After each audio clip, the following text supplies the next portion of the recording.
I'm going to just leave it recording. Oh, we're still going. We're still live. Yeah, I was like, oh, shit. Because there's only, like, one angle I don't look terrible in. And kind of fucked. But that's okay. I'll just pretend like they're not there. There you go. That's what you do. But no, but having video, I think, makes a huge difference. Yeah, I think whether you're watching or not, just the option to see what's going on. It just puts you in the conversation better, I think. That's why I liked Rogan on YouTube better, I think. Even though Spotify has video, it's just kind of not the same. And then the comments section, too. Yeah, the comments section, losing that on his videos, especially when he has stuff like Alex Jones, and then some of the more, because he just had Blair White on. I don't know if you saw that or not. Was that a really, really recent one? Yeah, that was like within the last 3 weeks, 2 weeks. Oh. And she's a transgender. Oh, I did listen to some of that. Yeah, that would have been nice to see the comment section on that. Oh, yeah. For better or worse. I mean, imagine the comment section on like the one with, was that Dr. What's his name? Malone. Malone. Well, what's fucked is they uploaded clips, right, onto their main like GRE clips page, Right. and then it got wiped. Right. And then it got wiped off of, well, he'd been kicked off of Twitter, but it's being re-uploaded enough to where they can't control it, because even that part at the end where he said people need to repost this, it has been, and it's been viewed. The mass psychosis one, right? Yeah, mass formation psychosis. So we just talked about that. Funny thing. That's a really interesting concept. That's probably one of the most important articles of media that's come out in most people's lifetimes, probably, I think. Oh, I agree. Based on who it is and the information, because he's just providing facts. Yeah. And like what he's done and what he's trying to do, and the fact that they're not allowing him to do it. It's so absurd.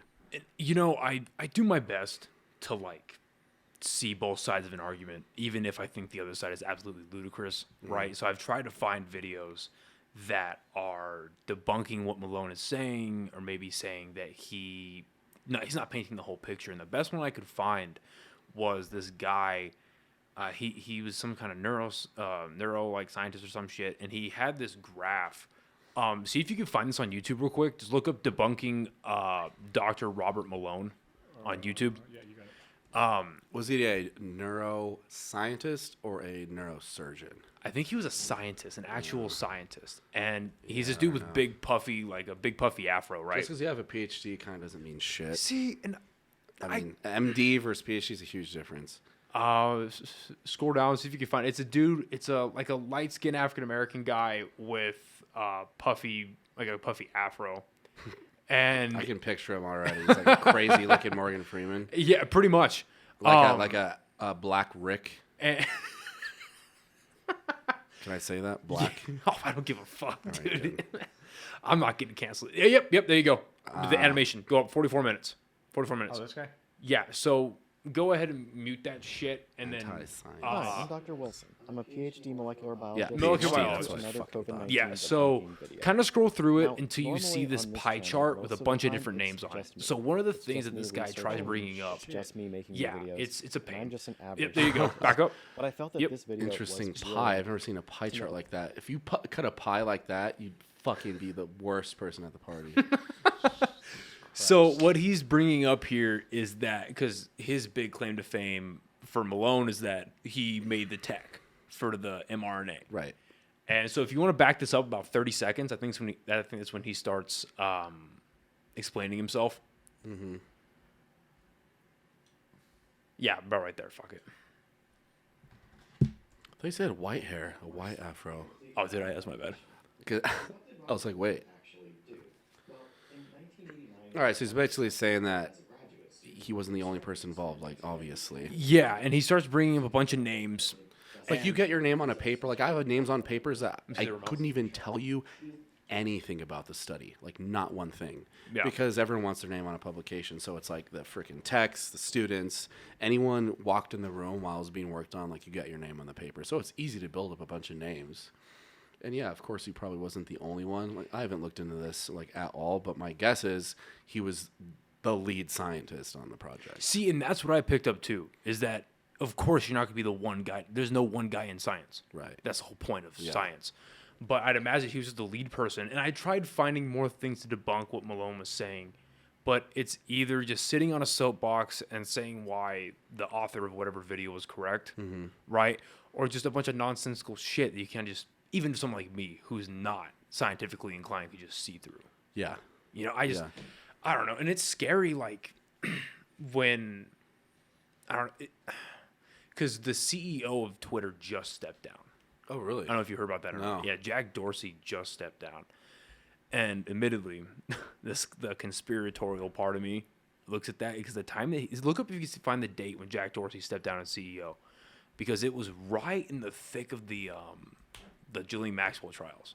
Oh, If I'm so not super recently. yeah, if I'm thinking about that correctly. Is he but someone that was accused of or proven to have gone to his island possibly? or Epstein Island? Yeah, possibly. I mean, if he's a billionaire, Well, for why some wouldn't- reason, billionaires just love fucking kids. I don't know why. Do they fuck kids? Do they become billionaires because they want to fuck kids? Or do they fuck kids because they can because they're billionaires? That seems more like it. Is they There you get go. bored of everything. And they need like this extra stimulation because they can have anything they want. I think it's that, and I think that the pathway, which I know nothing about, so I'm totally talking out of my ass. But the pathway I would imagine to being a billionaire, at least the back third of it is just being told yes, yes, yes, yes, yes. Yeah. You're just winning so much. Like, what's the saying? The first million's the hardest. And then you just keep going. Yeah, it's You easy to keep- make money when you have it. Yeah, exactly. You just Right. keep compounding and It's compounding just and simple compounding. investments that you know are going to work. It's just people need to borrow large sums of money. And then you're like, I have it. Here's the interest rate. Exactly. Yeah. So it was the last time it was updated. I guess this came from CNN. Was Monday, November 29th, 2021. Okay. Okay. So, well, the point I'm getting at is, so he steps down, and the guy who stepped in is ultra left. An ultra leftist guy, I forget what his name is, but he's ultra leftist, and he is super big on censorship, and he's super big on getting rid of vaccine hesitancy, and he's using that as the shield of get rid of anything that destroys the narrative or could even question the narrative. Right. So then when you get someone like Malone and you silence him, when why, I mean, he brings it up himself in that interview, but like, why, out of all the voices to not listen to, why would you choose his? If there was anyone in the world, I would say, that's educated enough and you should listen to about this particular topic, it's him. Yeah. It's fucking him.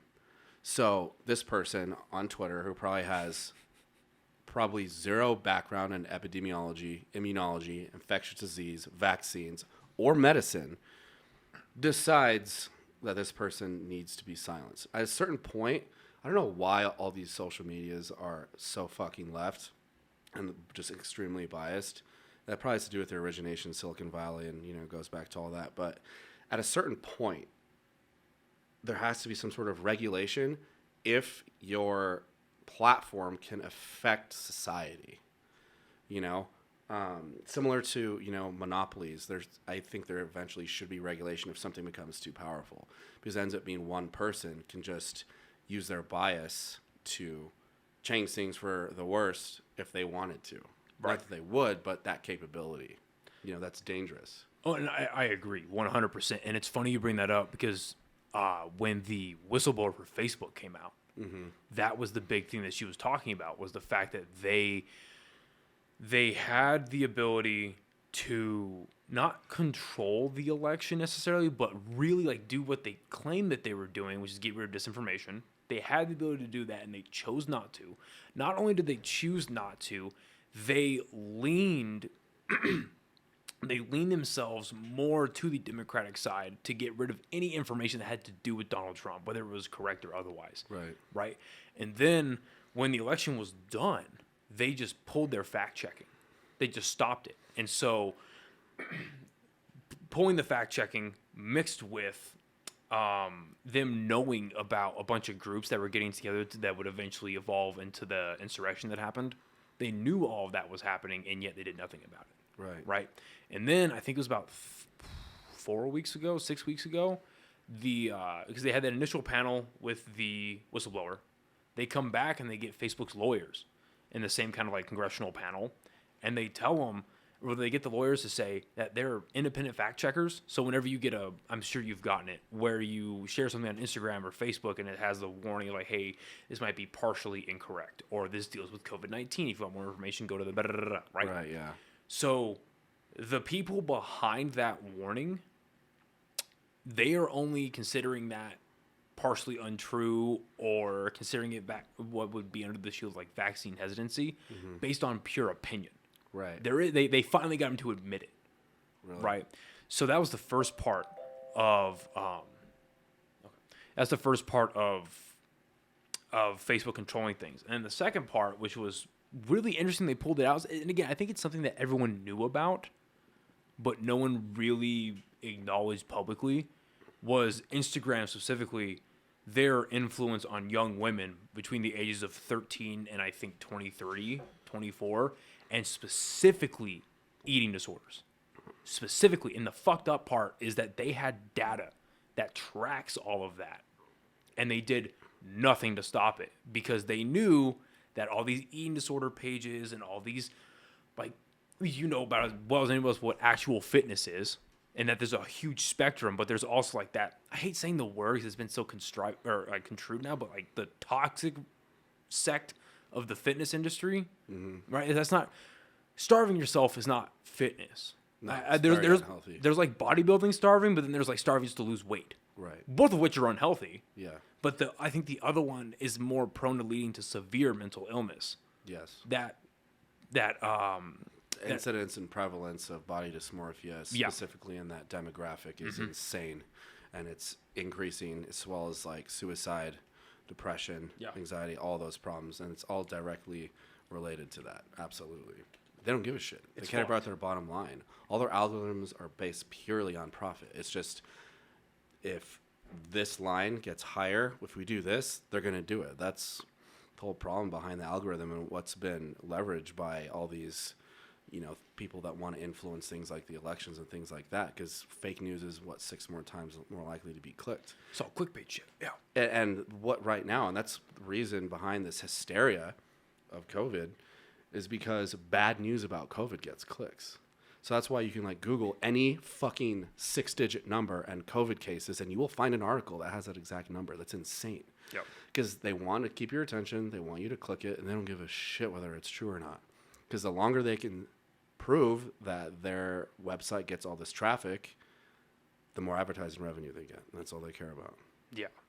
No, it makes no fucking sense. But to bring this back to Malone, I think that is probably a grand example of why he probably should have stayed, or at least been more open to staying or leaving a lot of his content on YouTube. Because there needs to be a public discussion about that, and it's effectively being silenced. Right. You know what I mean? It's effectively being silenced. And now that we're dealing with this whole Omicron variant, or Omicron, I think. yeah, whatever the fuck it is. Yeah. As far as I know, it's just a common cold Right. being rebranded, right? I mean, the initial COVID kind of was as well. It's just you hear about all these adverse cases and things like that. And it was severe. It was like a more severe flu. But when people started talking about coronavirus, I'd heard of it before. It is the common cold. Coronavirus has been around forever. It's like adenovirus or rhinovirus. It's just another common cold. And this variant is worse for sure, probably because it was engineered.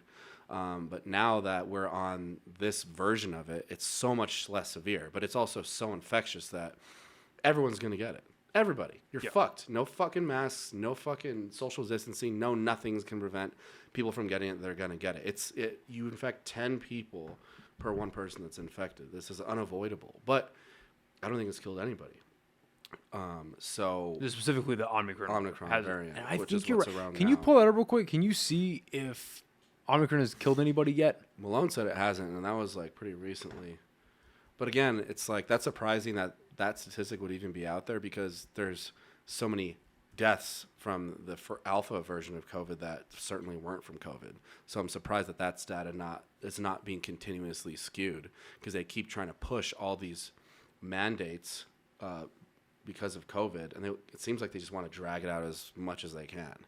Yeah, and I look back on it, and I hate the phrasing because I remember I was having a conversation with a friend of mine who's a nurse in Oklahoma, and this is when infections are skyrocketing, deaths are slowly climbing, and it's like no one really knew what this was, and you start seeing everything shut down, we really start feeling the dependency that we have on places like China, especially for like medicine and medical equipment.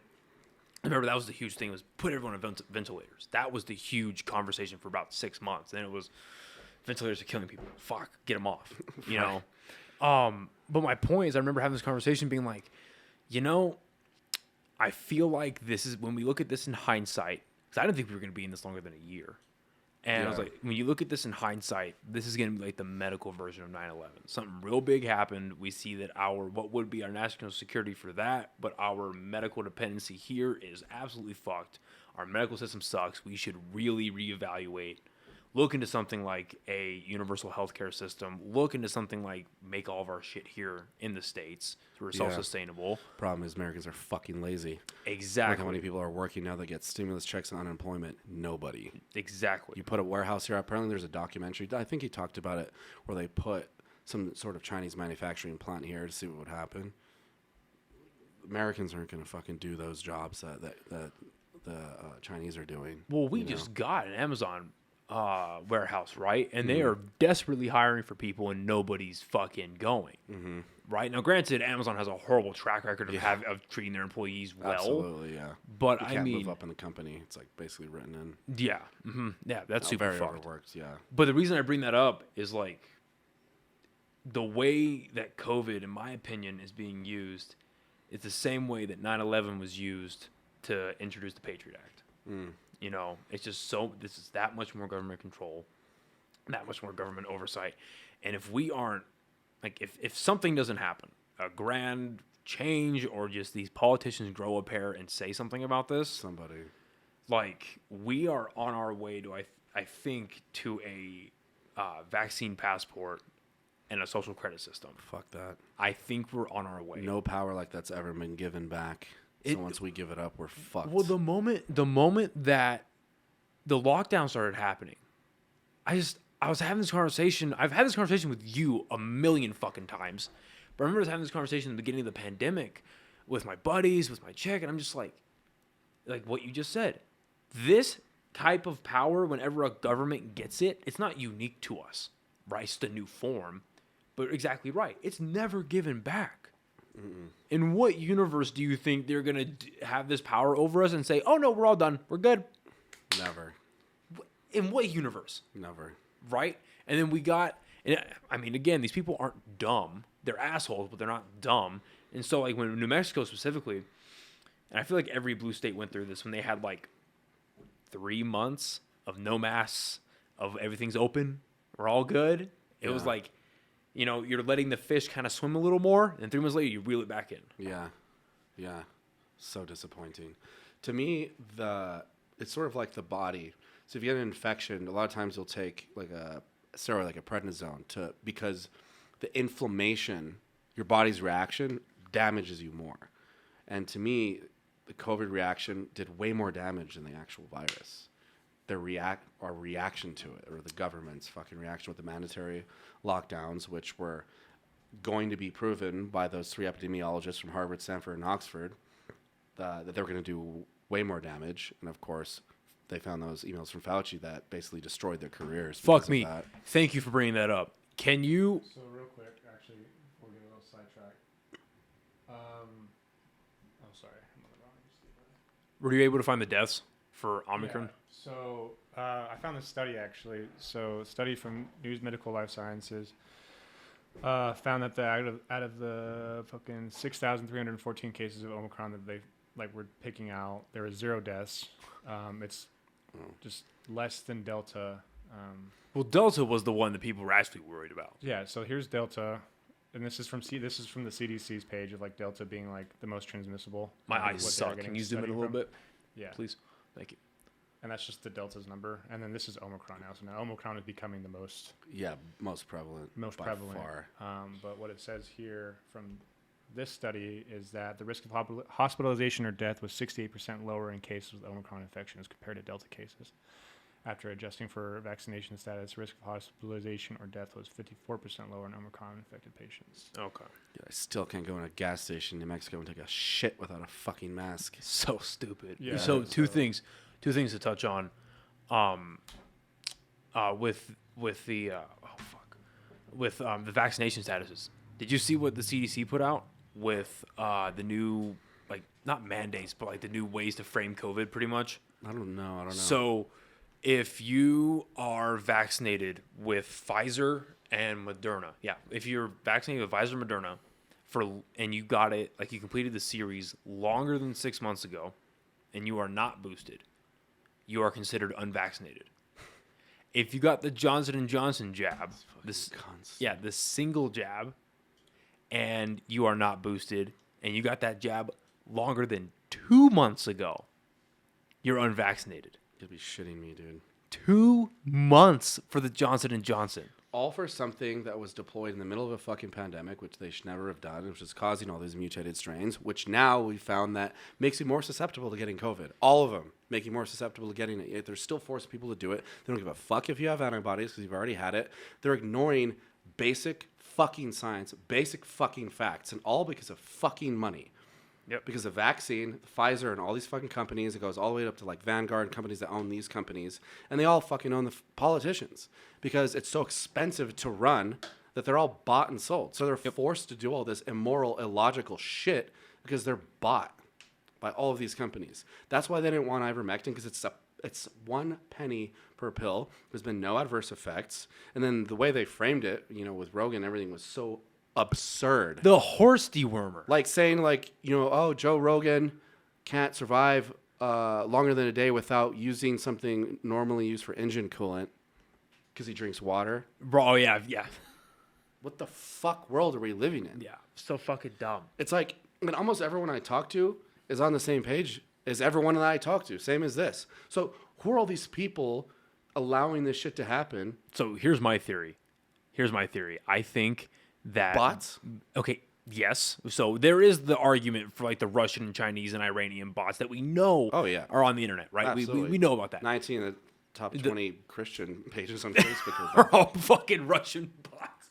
But so I think because divide and conquer. That is a point that I brought up last night. And so the person I was talking to last night is it's more right-leaning, right? Not necessarily centrist, but more right-leaning Republican. Which it shouldn't be. And so I talked to them and I was like, look, the same basic things we're talking about right now, about 6 months ago, I had the same conversation, not the same conversation, but I had a conversation on here with a fucking as left liberal as you can get. And they felt the same way about these problems you do. Mm-hmm. So when the media is going out there and they're turning these things, horse dewormer, right? They're saying, oh, he's taking fucking horse dewormer, he's taking animal medicine, or it's ivermectin. Yeah, they're basically like spoon feeding us. We are divided. We all think differently. I think that's a fucking lie, and I think that is their version of clickbait. Mm-hmm. And granted, there is that very small substrata of people that believe in fucking 56 genders and consider the idea that pedophile is a sexual orientation and all these like ludicrous shit, like legitimately ludicrous things, right? There are people like that, right? There's a small percentage. Yeah. But they take the most ridiculous voices and they just amplify them. Right. Right? It's based on fucking algorithms. It's the worst of the Antifa people mixed with the worst of the QAnon, and they kind of like mix that together mm-hmm. and they bake it into this mm-hmm.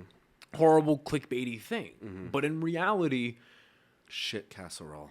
Yeah, just in reality, I think most people, especially in this country, but I would like to say most people in general, just want to be left alone. Yeah. Right? Like they just want to live their lives. So it should have been. Should have been, you don't want to leave your house? Don't. If you want to wear a mask, don't. It's like, do whatever you fucking want to do. Like, cause do whatever you want. If I was... You should have that right. Exactly. I tried We drive every day. That's the most dangerous thing we'll ever fucking do. Exactly. It's more dangerous than air travel. It's the most dangerous thing ever. They don't ban high fructose corn syrup, which just causes all this diabetes. Like, to me, it's like, if you're going to do this for COVID, you should ban cars. You should ban fucking sugar. It's like, if we should fucking want to kill ourselves, we should have that fucking right. You know? It's based on being informed. Well, New Mexico has the actual, funny to bring that up, it has the assisted suicide, right? Doesn't Mexico have that still? Like one of the last couple of states that do? That do what? The assisted suicide. Euthanasia? Yeah.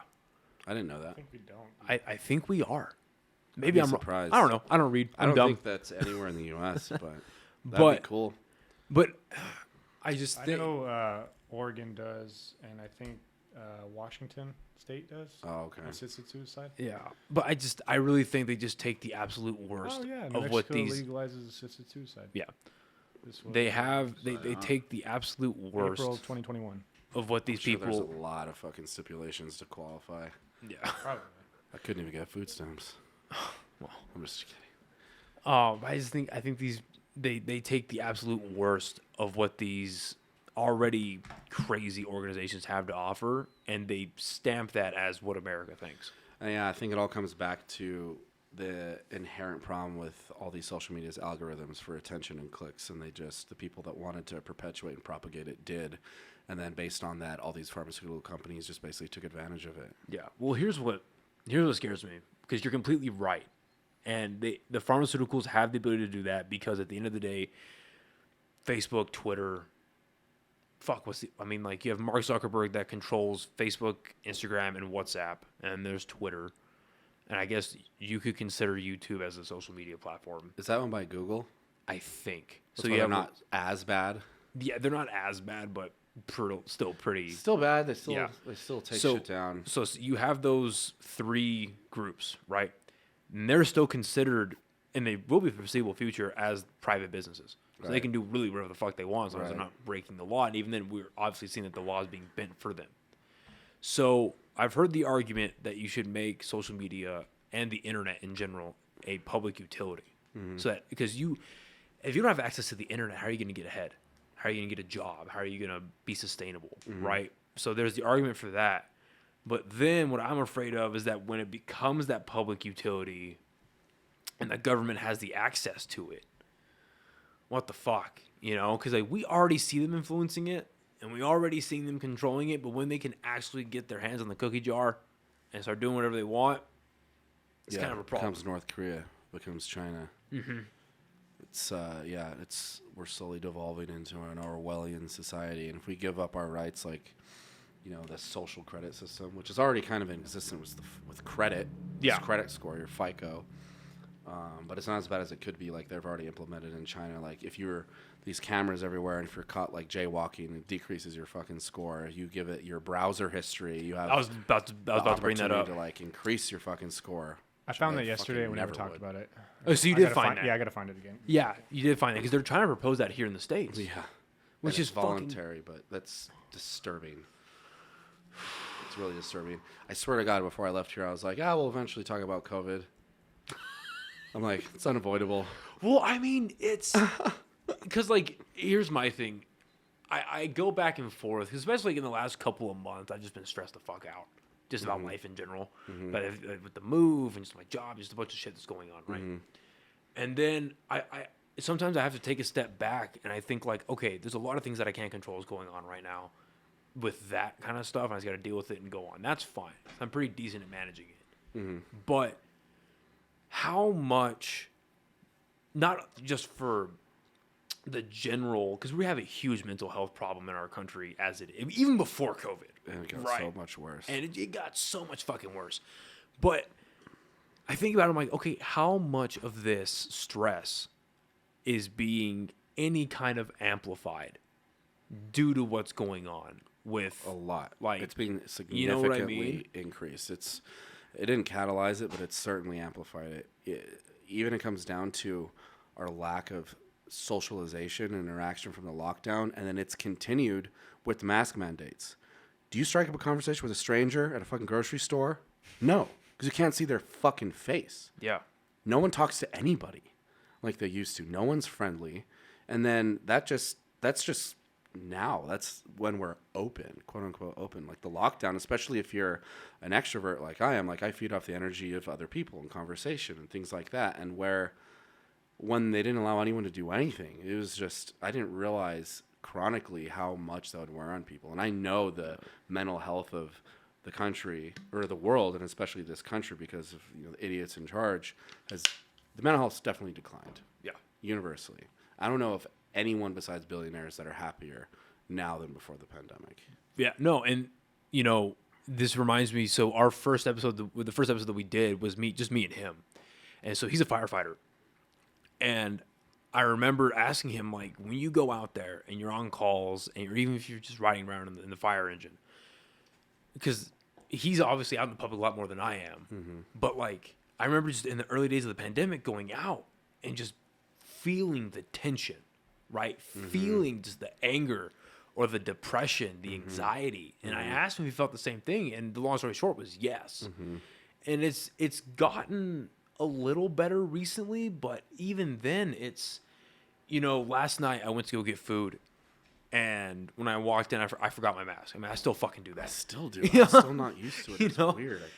And I walked in there, and the guy asked me, the young guy, maybe about like... Where was it at? Chipotle, over on Central. Oh, okay. And he asked me if I had my mask, and like watching him ask me that, it's like he knew what was coming out of his mouth was bullshit. Really? Most people that ask me, I feel like they get off on it. Really? Oh, yeah. There is one place here in Albuquerque, and I won't say where, but I'll tell you afterwards, where like they Sprouts. I don't go to Sprouts, but I wouldn't be surprised. Is that a restaurant? No, it's a retail store. Okay. Locally owned.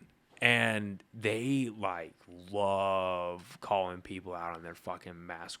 They tell people to fucking put it up, like, because look, I mean, normally I have a beard, and that shit fucking drags my mask down. So sometimes I remember to bring it back up over my nose, or like I just leave it most of the time. But they fucking like get off. I'm like, hey man, put it up over your nose, please. I'm like, bro. Yeah, I was with my family in Santa Fe, which I thought would be worse for mask mandates, but usually they don't even really say anything.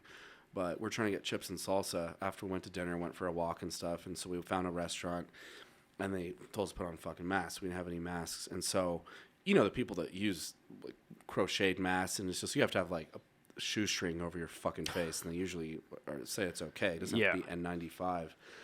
But we didn't have masks, so my mom had it. Well, not all of us. So my mom had a scarf on, so I put her scarf over my face while she was still wearing it. I was like, okay, good to go. It's like, no. I was like, why is this not sufficient? And your stupid ass little mask is like, you look like you fucking stepped on it a bunch of times and put it on. Like, why is this not as good as that one? Why? Yeah. It's like, is there some sort of study? There haven't been any fucking studies on masks. There's one small epidemiological study with 65 people that was inconclusive because of the moral dilemma of actually having people without COVID be exposed to it with masks and stuff. It's like, it's not proven to do fucking anything. It's like the TSA. It's a false sense of security. So thank you for reminding me. The Fauci. Okay, so there's the browsing history thing. Oh, yeah, his email where he said they don't work. Yes. So there's the browser history thing, just for people that are watching on YouTube that can know where to find that. So they're actually trying to implement the browser history. Is that the impossible mission force? International Monterey. Oh, this isn't real. It's monetary fund. Oh, fuck. The staunch support. Not as cool as the real IMF. I was unpacking all my shit today, and I forgot I had it, so I have to rewatch it. But I've got the box set of the first 3 Mission Impossibles. Fuck me, those movies are good. They're good. The first one's good. Second one's pretty gay. This is done by that Wu director, and then the third one. Which one's the third one? The third one was with... So it wasn't Ghost Protocol. It was when his wife was kidnapped or something? It was right before they started doing... with that guy from Along Came Polly who's the villain. That one's good. It's that right blonde guy, that fat guy? Yeah. It's right before they started doing the Ghost Protocol and the the Fallouts and all that kind of shit. Yeah, there's a couple new ones. Now yeah, they're getting ridiculous. If you could find Fauci's emails, I love talking about that with people, especially people who don't fucking believe what they're reading. It's like, how can someone that's done this and been so contradictory still have a job, still be considered an authority on this topic? Like, he's proven his ignorance, not to mention the email's proven that we fucking funded the gain-of-function research. There's so many people, when everything comes out, they should be hung. No, seriously, for what they've done. No, there should be humanitarian trials. Yes, crimes against humanity. Yes. Like the fact that ivermectin and monoclonal antibodies weren't deployed right away, that would have saved 500,000 people. At a minimum. Yeah. At a minimum. And what's fucked up, so with the monoclonal antibodies, how they were blocking those from going to Florida specifically. Because I think they knew that Florida was going to be the hub for like Florida is known before the pandemic as like the armpit of this country. It's crazy. But All of, like bath salts and people eating elderly couples and shit. Yeah. But now it's like the laughing stock. they're like the example. I know. They're the example of what this country needs to be. I know. Like, what Isn't that the crazy? fuck is going Dude, on? and like before this, I feel like there's been this huge political shift as well. Because like when Trump in his office, I didn't fucking like him. I thought he was a megalomaniac fucking asshole. But now I miss the motherfucker. And I didn't think I would ever fucking say that. And I feel like so many people are now realizing like maybe he was actually trying to improve things. Yeah, I think. Yeah, he was doing shit to making more money. Fuck, who cares? He's a billionaire. But like, he wasn't a politician. He wasn't bought by fucking everyone. And also, it was kind of refreshing. He would just talk shit to people. Like, it was almost like a bit. He'd be up there. It would be great. I think there's probably a happy medium that's more ideal. DeSantis, But, I think. yeah. Yeah. Honestly. Well, I mean, because the biggest thing for me that Trump did, because I'm not the most educated person on like the economy or like foreign affairs. Dude, or I like avoid that. all that shit like rape, honestly. But like what the greatest thing that I saw that he did was he not only sat down in the same room with Kim Jong-un and had a conversation, but he got him to shake hands with the president of South Korea on live television. That's like Borat when he was like trying to get him to like agree on how hummus was good. Yeah. Like, no, Hamas. Like, no, it's bean dip. It's good. It's like, so you're going to agree? It's like, no, Bruno. It was Bruno that did it. But yeah, it's reminding me of that. But he actually did it in real life. Like, that will never happen again. Yeah. Probably. And nobody appreciated it. Yeah. Nobody appreciated it. And then now, you know, we're starting to get, after that Yeonmi Park went to like Rogan's podcast and Jordan B. Peterson's That podcast. was a very interesting podcast. Oh my God. There's like genocide and basically the Holocaust going on. Yeah. We're not doing shit about it. Well, and what's fucked up is it's because of money. China. And because of money, personally, I don't think World War III will ever happen. Well, Because not in a there's- traditional way. Yeah, there's just too much money to lose. Well, there's just too many nukes. Yeah. So looking at the, It'll be like an online economical war. Yes, which is already 100%. happening. Because China's plan to take us over in 20 years is working, divide and conquer. yeah, They're already buying land in the continental United States. Their GDP is so much higher than ours. Like, we're basically, the only thing we have left is like we're entertainment for them. Yeah. 'Cause now Buying Hollywood our is just electrical biased grids. towards their. wait, what? Oh yeah, I gotta find it. But I was reading something, an article about like China buying up like electrical grids in the U.S. Well, okay, so And I they're like- did read a thing where they rented out like 75%. Maybe that's an exaggerated number. Oh fuck, it was like 75% or maybe 66% of Texas's power grid for 3 months. What? They rented it. What? Look that up. Look up in a different tab. 'Cause I want to talk about what you got You right would now. think that Texas would be immune to their charms. But Talk yeah, about this, and I'll look it up in a second. okay, yeah. So what he's got right now is basically the Fauci emails, and there were two sets from what I read. The first one was the gain of function, and for people who are not listening, basically what gain of function was, and please correct me if I'm wrong, 'cause you're a lot more medically inclined than I am. But gain of function was you are taking an existing disease or virus or whatever it is, and you're finding a way to make it a little bit stronger, and then you beat it. You make it more infectious. Right. So we funded gain of function research because it's gaining a function, right, in that Wuhan lab in China. Not only did that happen, they failed inspections in 2017 and 2018. Specifically, cleanliness and security. Wow. They failed those inspections. But nothing fucking happened Who because did the inspections? whoever the fuck does it, I don't know. For China, it was a Chinese entity, or? No, because the Wuhan lab is a UN lab. Oh. So whoever they have do those inspections marked it, but nothing fucking happened. It's like a corrupt police What's the department. point then? Exactly. Well, it's like a corrupt police department investigating their own crimes. Right. You know what I mean? Yeah. So But that's interesting because they still there's documentation that they failed. Mm-hmm. You wouldn't think that if they're that like in cahoots with them that they would say no, it's good, it's good. yeah, it's you good." would think, right? So all that happens, and then It makes you wonder about everything we will never know. yes, basically, yes, I agree. It's yes, frustrating. History is what we think we fucking know. yeah. So they do all of that. All of that ends up happening. And in these emails, the first set was from like December of 2020. Maybe. Because December of 2020. And it was this guy emailing Fauci asking him about if this was a product of that. And he said, we will know more by Monday. This was sent on a Thursday. Excuse me. We will know more by Monday, but it is more likely than not that this virus was a product of gain-of-function research. And then this second set of emails was from... So that one was in a group chat. Just kidding. That was in a group chat, like a group email thread. And then the second one was from a female, I believe.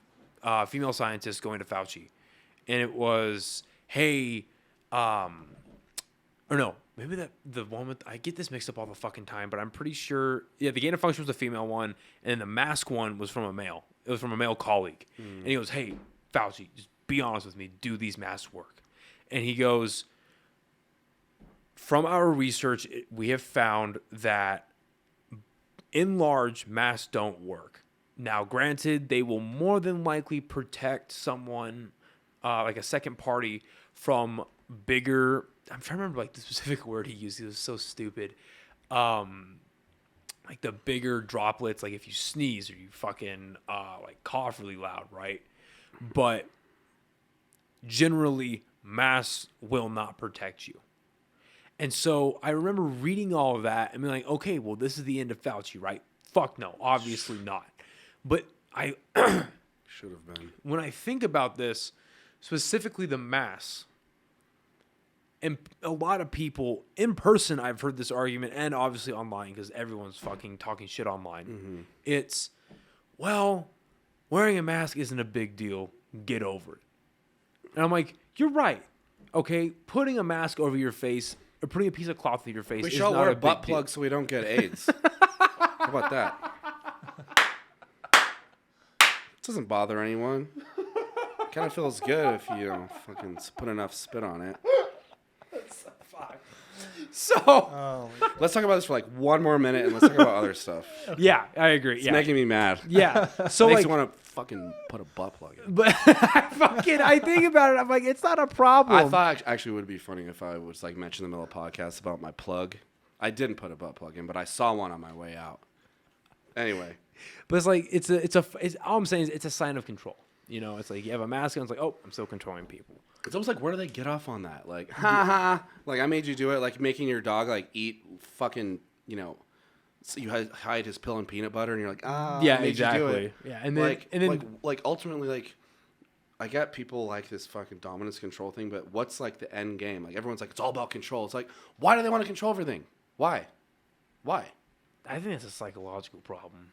I think it's just, again, like how we were talking about earlier, about, like, in your process of becoming a billionaire, when you just get told yes so many times, mm-hmm. I think... Or maybe everyone's kind of a pedophile, but they just get to do it. I mean, man, you look at, like, ancient fucking civilizations, they're all fucking little boys and stuff. Always. Especially the fucking... Greeks. Greeks and Romans. I literally would say the Greeks. Like that Roman wrestling, bro. They didn't have singlets back then.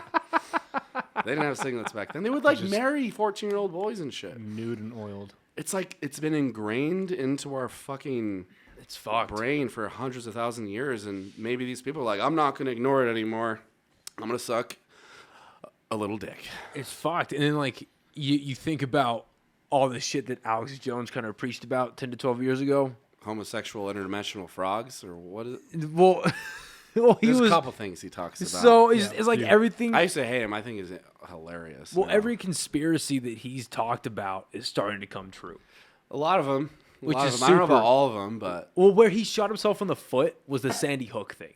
Gay frogs? Yes. So, okay, but the gay frogs thing is real. The gay frogs thing is real. Right, they are turning gay, right? I don't think they're interdimensional. Well, wherever it was, like wherever that frog incident happened, basically what they were trying to do is control the population. So they dumped these chemicals in the water that made the frogs mate with them of the same sex. So technically, that's the problem with Alex Jones. What it was is that Alex Jones was saying that frogs are changing sexes from female to male. I really would like to read like more into like what they were giving them. Can you find that real quick? It was pesticides. I guarantee you it had some sort of progestogenic effect. It was pesticides from farms leaking into our water supply. Well, just like what it did groundwater. to their hormones. Oh, yeah. Like I guarantee it increased progesterone. I guarantee it. Well, because I think the problem with Alex Jones is his delivery, right? If you just told someone, hey, they're poisoning screaming water. and yelling, and you think it's like a bit. You don't want to believe him because he's fucking insane. It's sad, though. I remember But that's part of his fucking appeal, too. Well, I was listening to one of his episodes with Rogan, and the poor guy towards the end, he gets worn down, right? It's like 4 hours of To just... keep that up? Yeah. It's all red. Imagine his blood pressure. It's probably 200 over fucking 150. Man. I'd hate being his doctor. Oh, my God. But this man's going to turn me gay. Yeah, straight from Berkeley. It's pesticides, or pesticide atrazine can turn male frogs into females. It's actually... So it's transsexual? Wait. Yeah, They're transgender? so- Like What? their chromosomes? Like they changed to XY. Or XX, sorry. The 75% that are chemically castrated are essentially dead because of their inability to reproduce. Yeah, in the castration's wild. different than becoming Yeah. a female. Unless they're growing ovaries and their actual chromosomes are XX. What the fuck? I'm surprised Berkeley would say something that literally is impossible. I was going to say, that seems very counterintuitive. The 10% or more turn from males into females, something not known to occur under natural conditions in amphibians. So they such as actually- male frogs. Phenotypically we're female but and affect these genotypically? females are gen- Oh, my God.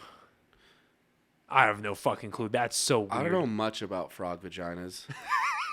So I'm not going to comment on that. But so what I was saying is he's like breaking down like how he grew up, and I guess this dude had like severe sleep apnea when he was a kid, going into his developmental years and doing Alex Jones? Yeah, and it was I could early, have guessed that. yeah, into his early 20s. Motherfucker has a wake apnea, dude. What's fucked up is I guess he would like go long periods of night without breathing, and then his brain would like release a little bit more DMT than normal or some shit, and so He's just tripping. yeah, he would trip and have these horrific nightmares, wake up and have hallucinations. Maybe that's why. I've And been then, tripping.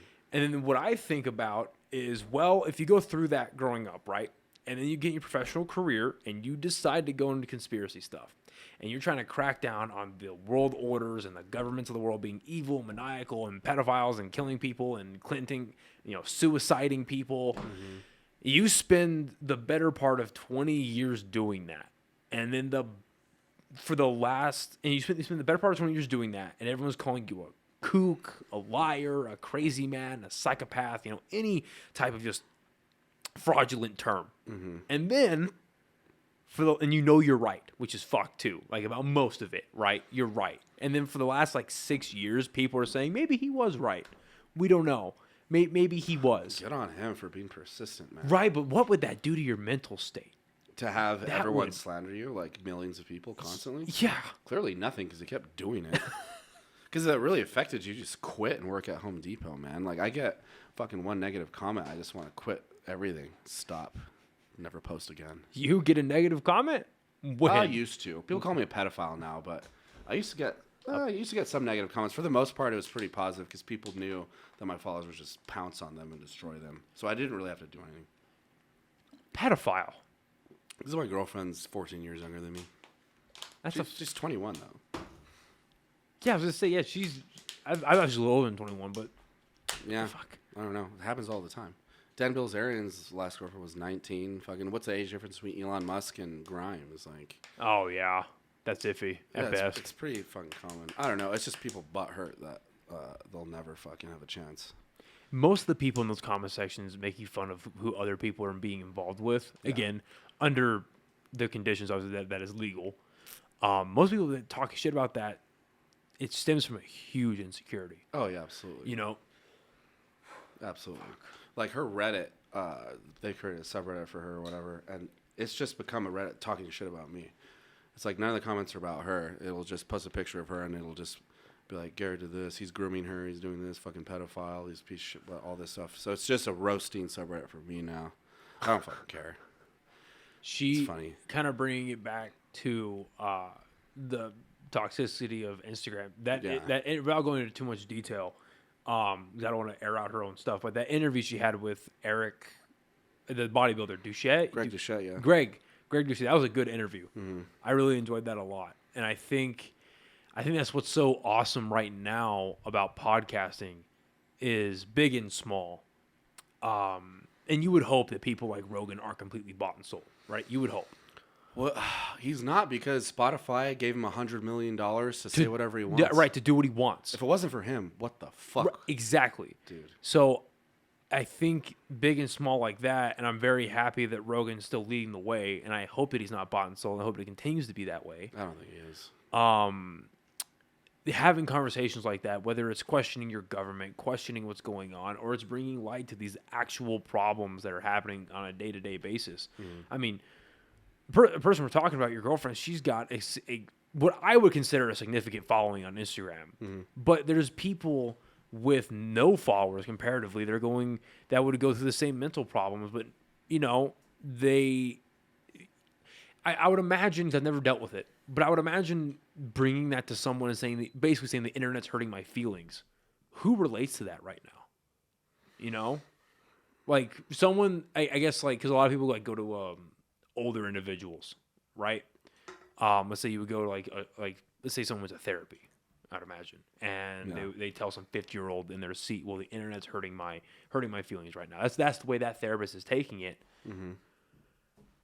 Having gone to therapy myself, getting anything better than a generic answer would be a godsend.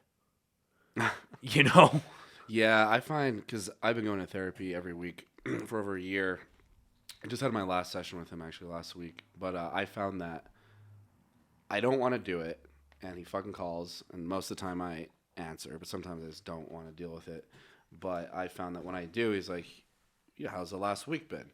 And so I just bullshit for a little bit, and I come up with stuff that I've maybe thought about, and then during that process, I just have a conversation with myself and come up with my own self-realizations, and he didn't say anything. He wanted me to read this book that I never fucking did about, I forget, I didn't even open it, but I feel like that was the most beneficial thing, just sort of bouncing ideas off him, and then try to explain my thought process behind things just to fill up the hour of therapy, because I didn't know what else to talk about. So that ended up being the most beneficial thing, in my opinion, because it's never them giving you a solution to anything, which they're taught not to do. Really? They'll make suggestions, but they'll never say, like, this is what you need to do, and this will fix it. They'll make suggestions, but usually, it's like well, what do you think that means? How do you think that affected you? And he was a good therapist. I only would hire like people with doctorates. When I was searching for one, it took me a long time to find them. Actually, a couple told me that they couldn't help me until I found one that kind of specialized in sex addiction and stuff like that. So I feel like that was the most beneficial thing. But I think it's hard to find a good therapist for sure. Do you not need a doctorate to be a therapist? No, you can get Counselor, like a counseling certificate. yeah. A certificate? So there's Like a social difference. workers. Yeah, like social. So you can be a counselor and have a counseling certificate, or a therapist and just have like an associate's or maybe a bachelor's, and then there's actual Most of them are. therapists who when I was looking for a therapist, it took me a while Like too. Psychology to find, Today, like almost none of them have PhDs. like I kind of related to, and he's an actual doctor. Because that's what I was searching for too, is like an actual somebody who knows what the fuck they're talking about. Didn't just go someone to, that's like, a maybe therapy more course. educated than me would be nice on the matter. Yeah, somebody who can't just go to a course for the weekend and get Right. It's like I've been through a psych rotation in medical school, and like, did you do a coloring book? That's what you got? Like, I was gonna say, like, if you're going to interface with somebody about their mental health status, which is a huge spectrum of individuals, how is a doctorate not mandatory for that? Especially with the amount of money people have to shell out for fucking therapy if you don't have insurance. I have no idea. I think it's like $100 an hour that they get paid. That's like the average, and that's just in New Mexico. Lord forbid you live in somewhere like California Chicago or something. Yeah, it's fucking ridiculous. Well, we were actually talking about this when we were eating a little earlier. one of the only good things, if not the only good thing that Grissom has done. Starting January 1st of this year in New Mexico, copays for therapy are null and void. Oh, okay. Gone. Now, granted, I don't know what that does for people who don't have insurance, frankly. I doubt that does anything for them, or if there's any kind of like equivalent benefit. But if you have insurance and your insurance covers any type of therapy or really just mental health treatment, you don't have copays anymore. That's cool. Cool. Which is cool. Awesome. I mean, way more money needs to be put into psych stuff, psychiatry stuff. Especially psych, man. Like, it's fucking ridiculous. It's like people don't realize or appreciate the importance of mental health. And, you know, I think a lot of people are in denial that they may have, you know, maybe an aspect of a personality disorder or another they need to be aware of, that they just kind of ignore. The people that do have a lot of problems, they really can't find funding or help or the time or a specialist. I mean, my cousin, it's a famous case. You probably know about this since you're a firefighter. He was a firefighter. He amputated his own leg with a chainsaw, cauterized it with an iron. Okay, I'm sorry. Say And that. they wouldn't commit him or send him anywhere. Then he cut off his dick the next Thanksgiving. They sewed it back on. Yeah, so they wouldn't commit him anywhere. They wouldn't keep him anywhere, and they just fucking let him out right away. They said he didn't have anything. He didn't have any drugs in his system when he fucking did that either. So he was not intoxicated. No. Not under any influence. He just had obviously a severe mental illness. Yeah, he came into our family kind of late because no one really knew about him. And then he was welcomed with open arms. I have an amazing family. And, you know, we were really close friends because he was really close to my age. So we would play golf together, sleepovers, video games, like all that. And he got into police academy. No, he came into the family when he was 12, I think. I was 10. Okay. And he, you know, went to a high school here. And then he kind of wasn't college material. It was interesting because he was like, they said he was valedictorian of his class, but then it turns out his girlfriend was younger than him, did all his homework. Or something like that. I don't know. He was doing really well, so everyone thought he was going to kill it in college, but then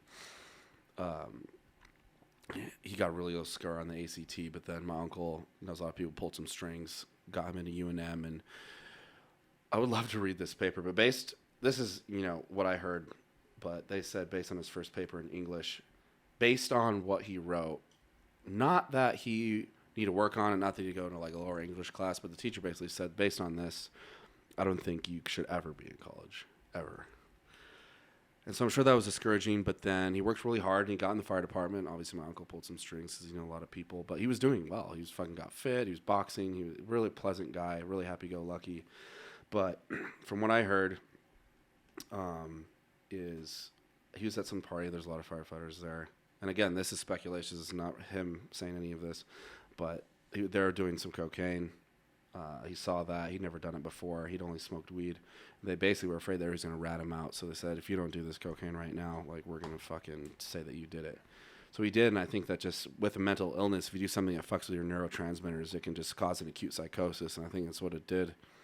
So then I would hear he's, like, at clubs and stuff doing a bunch of ketamine, and he got kicked out of, you know, the bathroom at Coronado Mall for like screaming in the bathroom. He had delusions of like being a rock star or something, even though he had no musical ability or talent. Whether he started doing heroin or not, I don't know. I think he did because he, like, all rock stars do heroin, therefore I'm going to do heroin, even though it's usually like you become a rock star, then you do it. But anyway, he had a trust fund from someone in his family, and I think she just didn't want to deal with him, so she gave him the remainder. He blew it all on who knows what, and so he stopped paying like utilities for his house. He was living in a tent in his house, and he had like a hose going out the window because he thought people were going to gas him. That's pretty common with schizophrenics. And so he actually asked me to move in with him, and then a couple months later, he shot up his neighbor's house. So I'm trying to follow this. So he was living at his house, and he felt like his neighbor was going to gas him out. He thought someone was going to gas him. Usually people think the government's going to gas him. So like they're out to get me, that kind of stigma. Paranoia. Yeah. Okay. So then he fed a tube from his tent out the window of his house because he lived in a tent inside of his house. Yeah. So then he actually asked me to move in with him. I was super glad that he didn't. He would text me weird shit like saying that Lady Gaga stole the lyrics to a song that he made. He would text my aunt really weird stuff, like she's a queen bee and she needs to be taken out. He never threatened my family, I think, because he knows that I would fuck him up. But not my immediate family. But he would send weird texts like that. And then eventually, I ended up reading notes that my mom had taken from a phone conversation with my aunt, not his mother, but his father's wife, that he called 911, impersonated a mother whose infant fell through a glass table because he knew that would get them pretty fucking fast. What he did was, he ran out of money, and so he had a wart on his foot, and he asked his father to pay for it, to get it removed. He said, "I'm not giving you any more money, at this point." So he's like, "If you don't pay for this wart to be removed, I'm gonna cut my leg off." Then he did. Yeah, apparently he got an electric chainsaw. He put a ladder on his bed and he tied his leg to the ladder, and then he amputated his leg above the knee and cauterized it with an iron. And he got sent to UNMH. He didn't want to see anyone in the family, and they kept him there for a little while, and then they just fucking released him. They didn't send him anywhere else. This is after he shot up like a house. This is after he shot up inside of his house. This is after he made all those threats. This is after he fucking cut his leg off with a chainsaw. And they still wouldn't send him anywhere. They wouldn't commit him anywhere. If you know the answer to this, who or what collective body of people made that decision? I don't know. To not admit. I don't know. Or at least transport. Yeah, all those things, like when you're in medical school, maybe they'll tell you maybe if you ask, but they don't really teach you any of that stuff, like all the politics and logistics and the bureaucracy of all that stuff. Because I was at the VA, which works kind of differently when I was in the psych department, but I imagine it's insurance. Like, I don't know if they determined from what I heard, and I don't know if it's true because there's all kinds of HIPAA violations that have to happen in order for me to even hear any of this information, but they said they determined he was not schizophrenic, which is hard for me to believe. I think he just lied to them. He just said he didn't hear voices, he didn't hear any sounds. Like, he just flat out lied to him to get out. Jesus Christ. And then it was always on Thanksgiving, which is weird. And then one of my buddies in the AFD, and he texted me like, "Hey, have you heard anything about him?" I said no. He's like, he just cut off his penis. It's like, oh god. So then I had to tell my dad, and he had to call his dad and have that conversation before Thanksgiving. So he gets released from the hospital after that litany of things happening, and then cuts off his dick. How much time is in between? Exactly a year. Okay. It was always on Thanksgiving. Wow. Yeah. So they didn't do shit about it. Nothing. What was he doing in that year? I really don't know. I think one of my cousins saw him once panhandling without a leg. So I think he was homeless. I don't know where he was staying. He ended up moving back to Iowa, where his family is from, and then he just sat on the driveway and just slit both of his wrists and bled out. About 2 years after that. So yeah, the mental health is so fucking important, and like the way that situation was handled, in my opinion, like was ridiculous. Like someone that clearly needed help. And like I know people that have a specific disorder that have been trying to get a specialist or any sort of help, like even after a suicide attempt, and it took like fucking 4 or 5 months, and they've been placed somewhere where they don't even belong for a disorder they don't even have. Is that through? I mean, not that it makes it any better. Just out of pure curiosity, is that through like a private insurance? Is that through like is that? I believe it is private. It's not Medicaid. Or is that just the bullshit of New Mexico?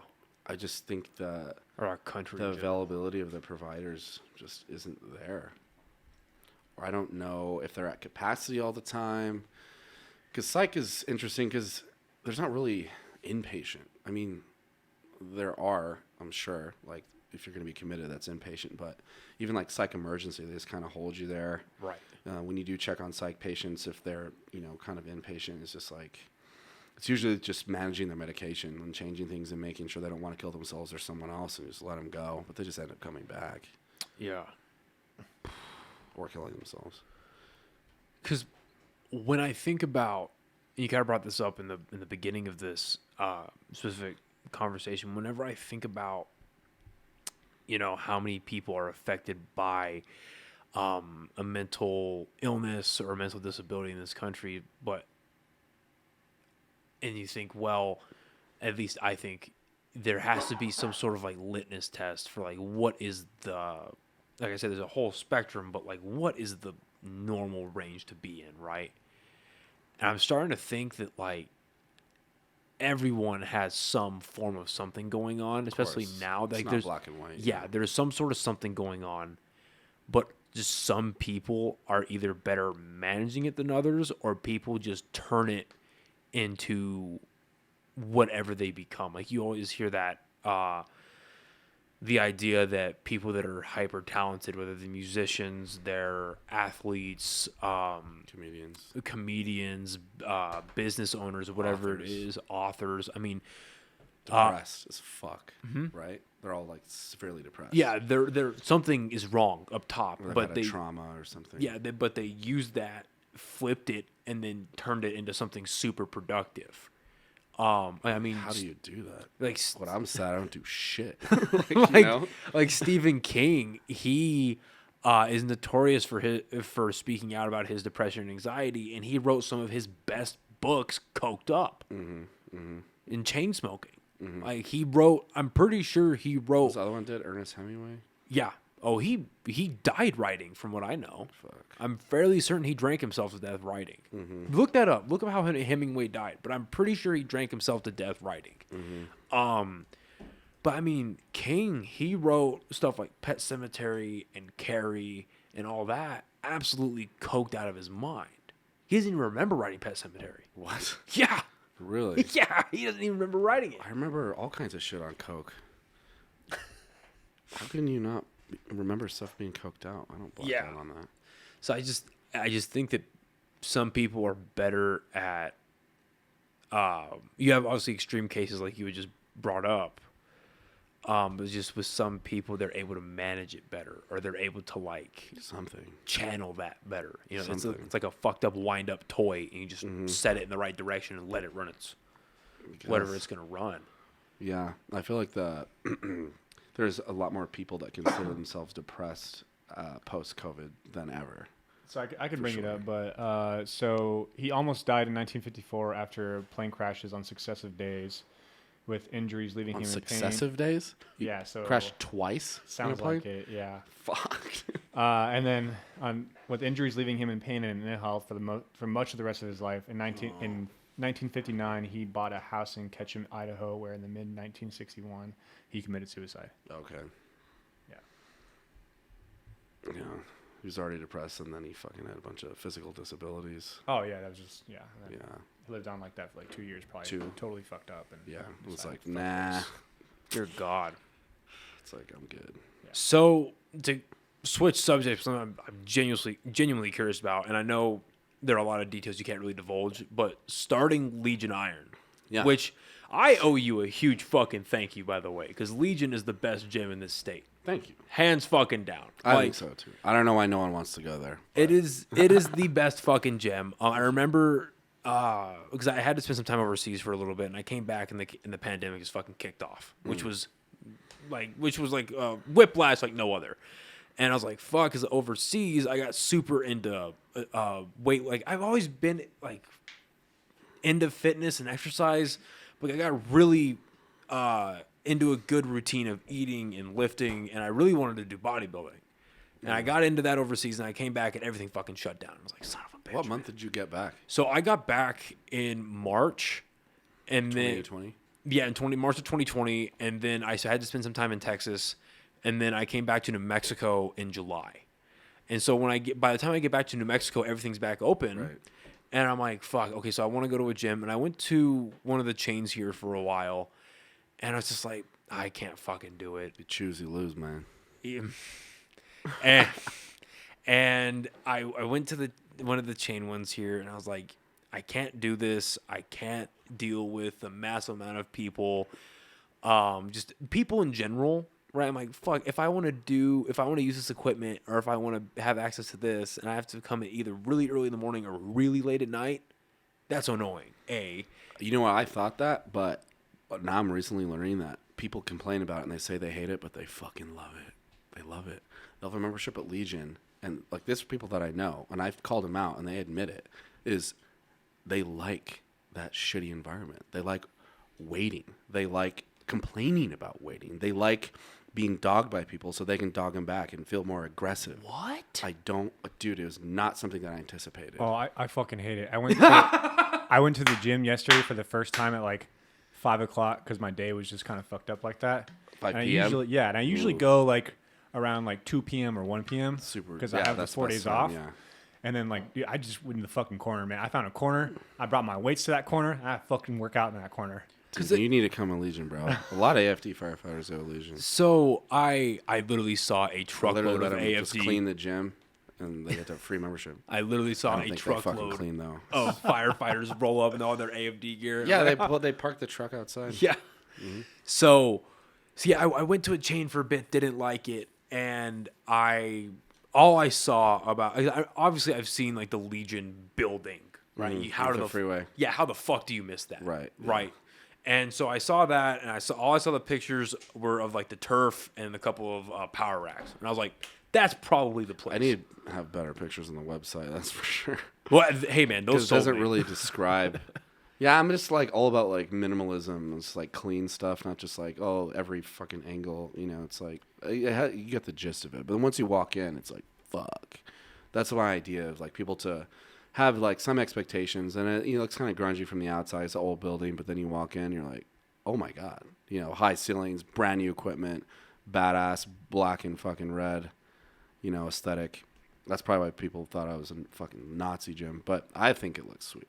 Can you explain that? Because even when we had that conversation, I kept rattling my brain about where these people were getting these connotations.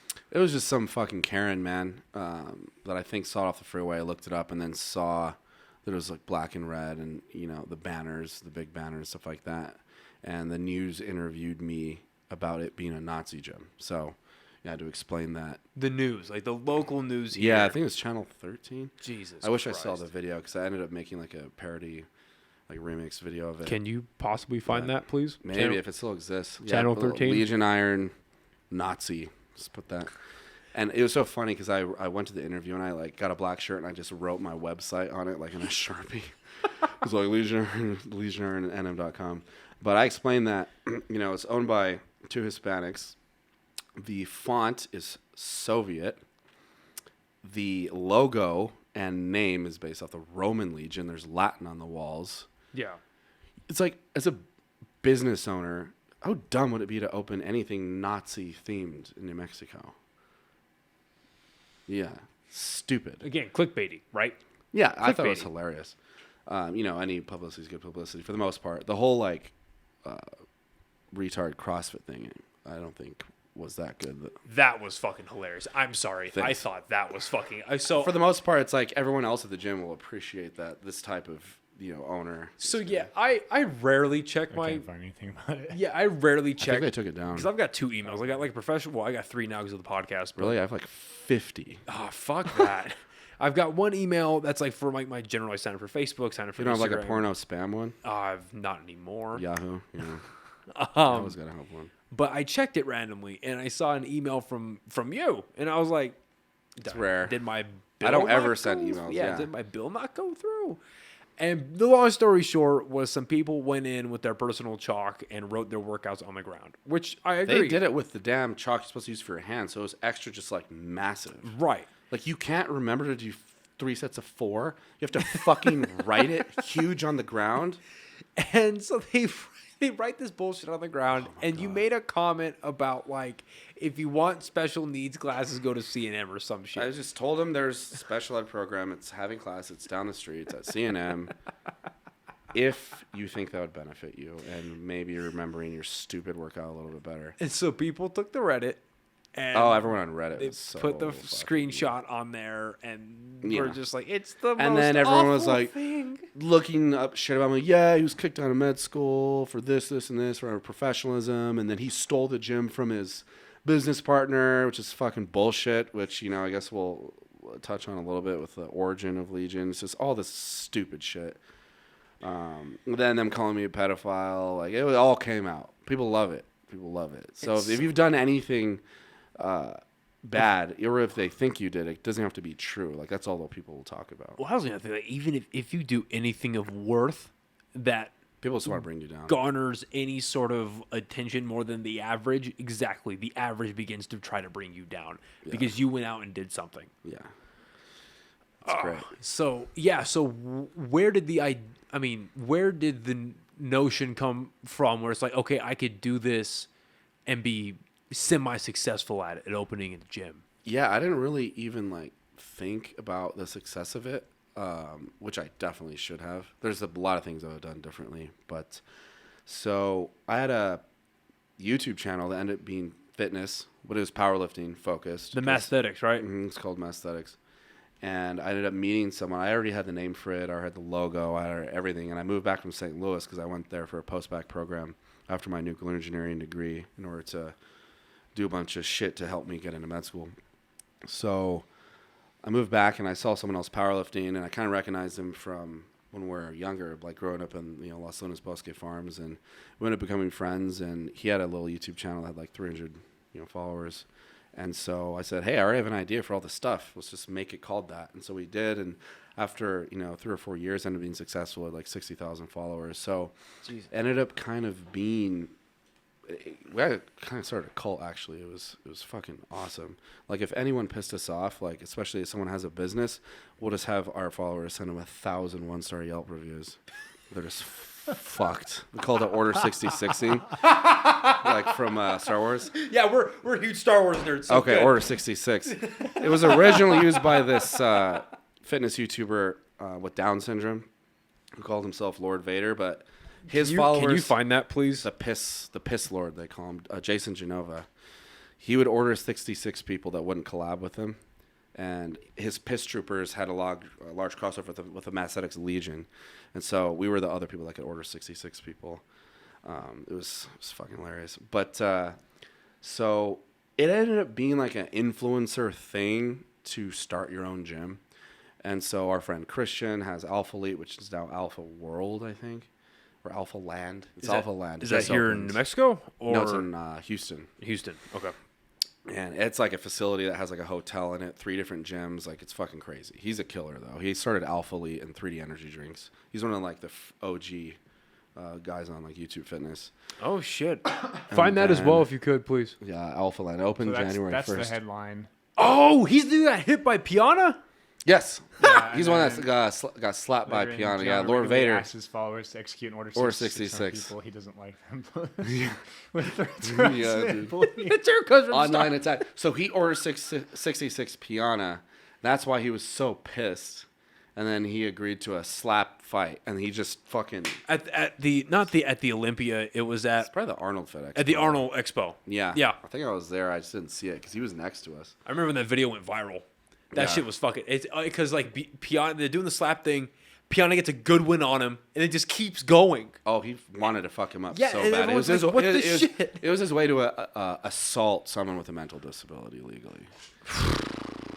Yeah. I don't know if Jason Nova's making content anymore. Yeah, it's that first one right there. Yeah. Oh my God. Jesus. That is one hell of a thumbnail. R.I.P. And then he agreed. Just a terrifying individual. Look at it. It's like, it's fun. And then he's like, all right, I'm actually going to fucking hit you. Right. Like, that's like, and then he grabs him by the back of the neck. He's like, don't fucking do that. Ready? Like, don't. You're never going to do that again. Ready? Star 66. Ready? You ready? Ready? Are we good? Are we all good now? So you're never gonna do that again, right? You promise? Jesus. No more Star 66. Guy's like literally Marv from We all need to fucking get Sin along, City. right? After you just slap the shit out of You know, Yeah. that's a sad story to kind of like sidetrack for a little bit. You could pause it, dude. The lady behind it, like that girl, the blonde in the back. Mm-hmm. Do you know what happened between Piana and her? So she is Icelandic, I believe. I think her name is Sarah. And she's Icelandic. And from what I remember reading, yeah, the girl in the back taking pictures. So that was his fiance at the time, I believe.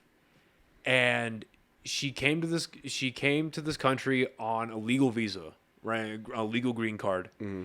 And she wanted to marry him to get, well, the what's it called? The facade was because they were in love. But Right. rumors started spreading around the internet that because she like came over and literally like I don't know the legalities behind it, but somehow finagled her way to getting his money while not being married. Oh shit. And then she wanted to get married to him because of getting the the citizenship here. Right. And I don't know if they ever got married or not. I don't think so, but I remember her just getting dragged through the fucking mud on the internet because of what she was trying to do to this guy, and especially after his death, Right. Because she tried capitalizing on it because that's what people do, Right. Yeah. And then, of course, a 5% nutrition. They were doing a lot of money. They were doing the same exact thing because all they do now on their YouTube is they just run reruns of his stuff, just re-edited and recut, to sell their products. Which I think is kind of fucked up. Right. Yeah. Super sad what happened to that guy. But okay, so anyway, so there was like a small collaboration going on, and so you have your aesthetics. Yeah, I have the YouTube. aesthetics with my buddy, and then it was immensely successful. A lot of sponsors, apparel line, like making a lot of money.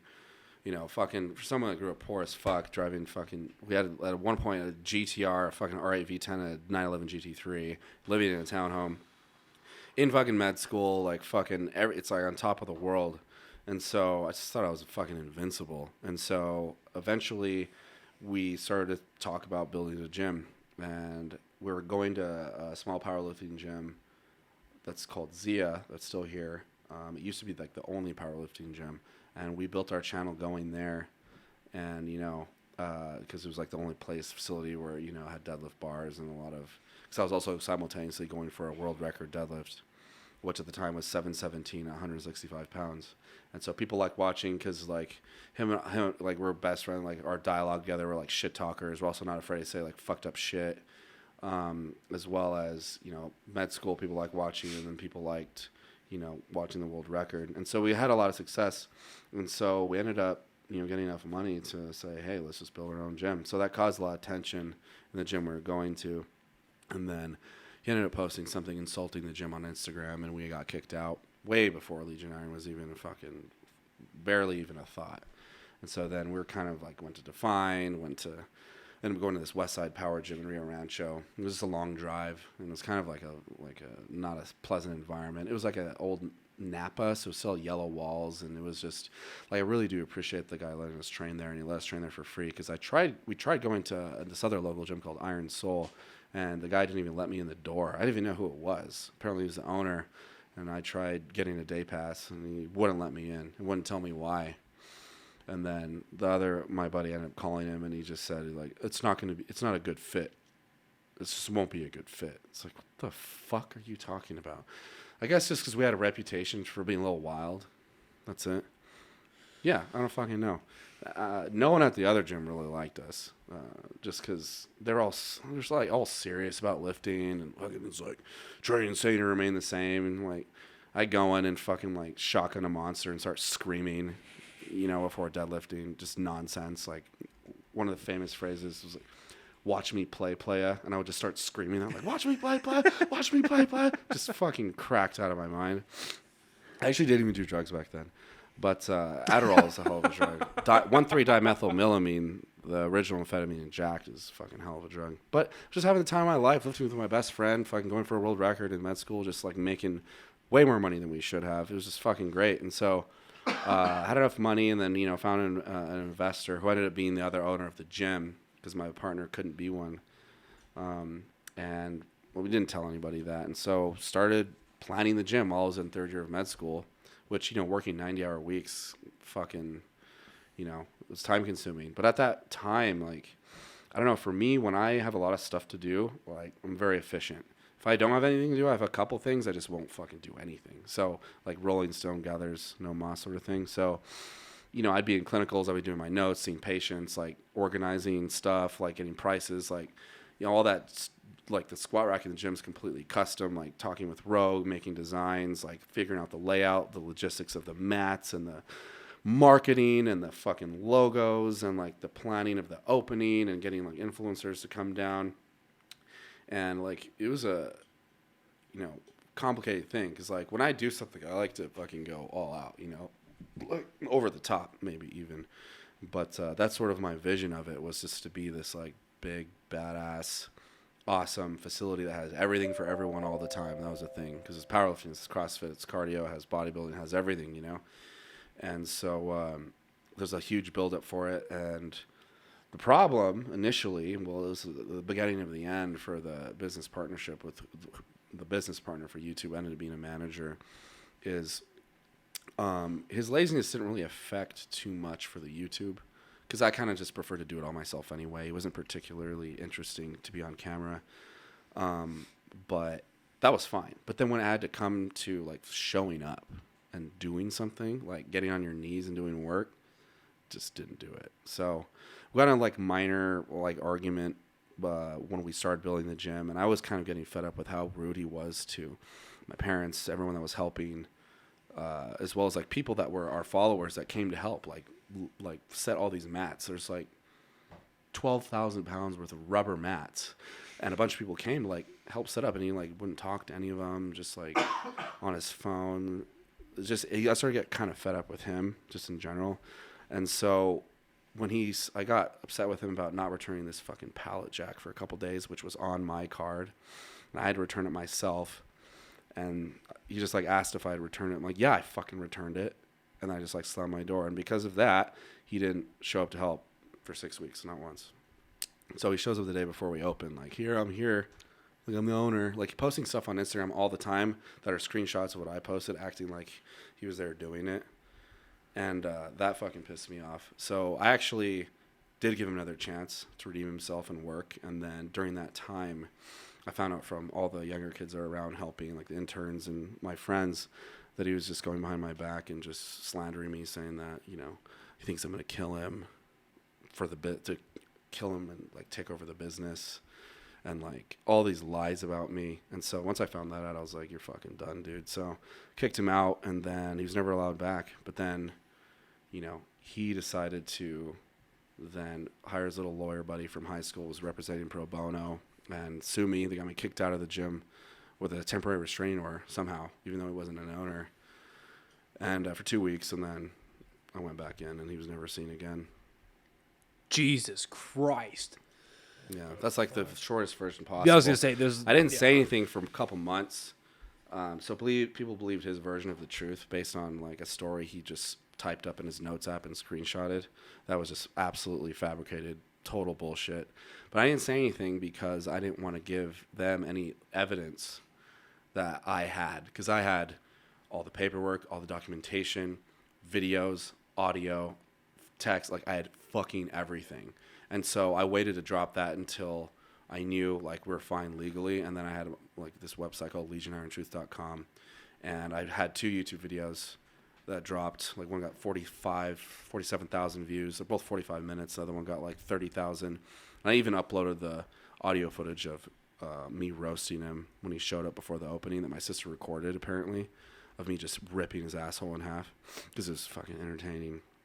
And I was required to remove all those websites from the agreement that we settled on. But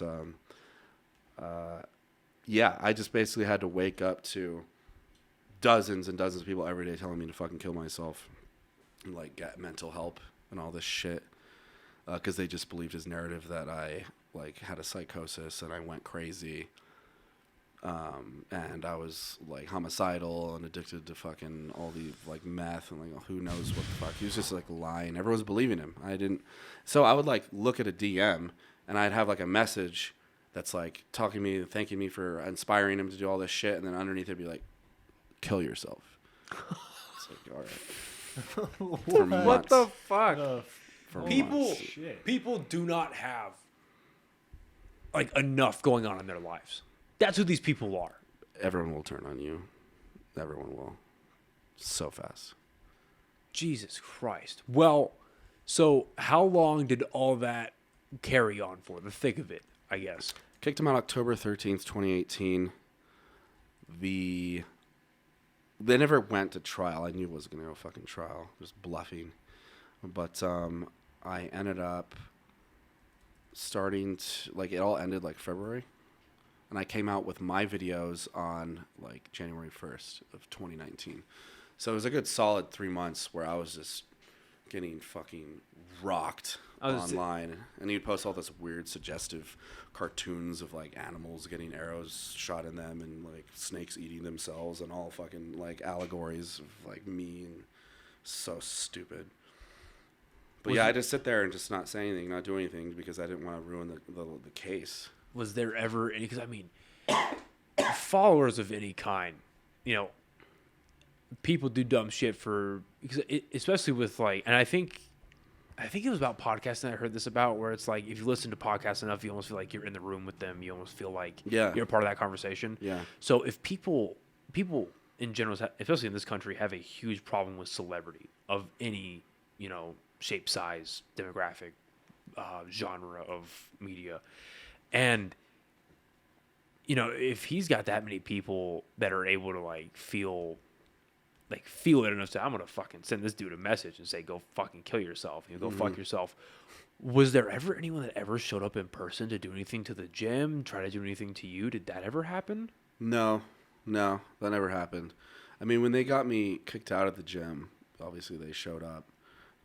They tried to like pretend they had a police escort, which was fucking retarded. They basically called the police and said, this person's a danger to themselves, like, you need to go show up. And then they showed up and they just walked behind him like the police were there to kick me out. I was like, Jesus Christ. It's like, excuse me? Well, it's good to hear. hear. So fucking stupid. Him and his fucking stupid lawyer. That lawyer's such a dumbass. He was the one I had the most fun fucking with. I can talk about his little bitch ass. Every time I would send a settlement check, which is like, I had to pay like the smallest amount of money ever, because I think the other guy told him like they're gonna make hundreds of thousands of dollars off me. It's like, you're fucking stupid. So I had to settle for like some equipment and a small sum of money to be paid over 6 months. And so they didn't. It's so funny. You would think that like all the shit they were talking about me, because I guarantee every fucking day for those amount of time they were hanging out together and just fucking like talking shit about me and just like talking about what they're gonna do to me and how they're gonna win, because the plan was for them to open a gym together, like in Scottsdale or something. Fucking knew that wasn't gonna happen.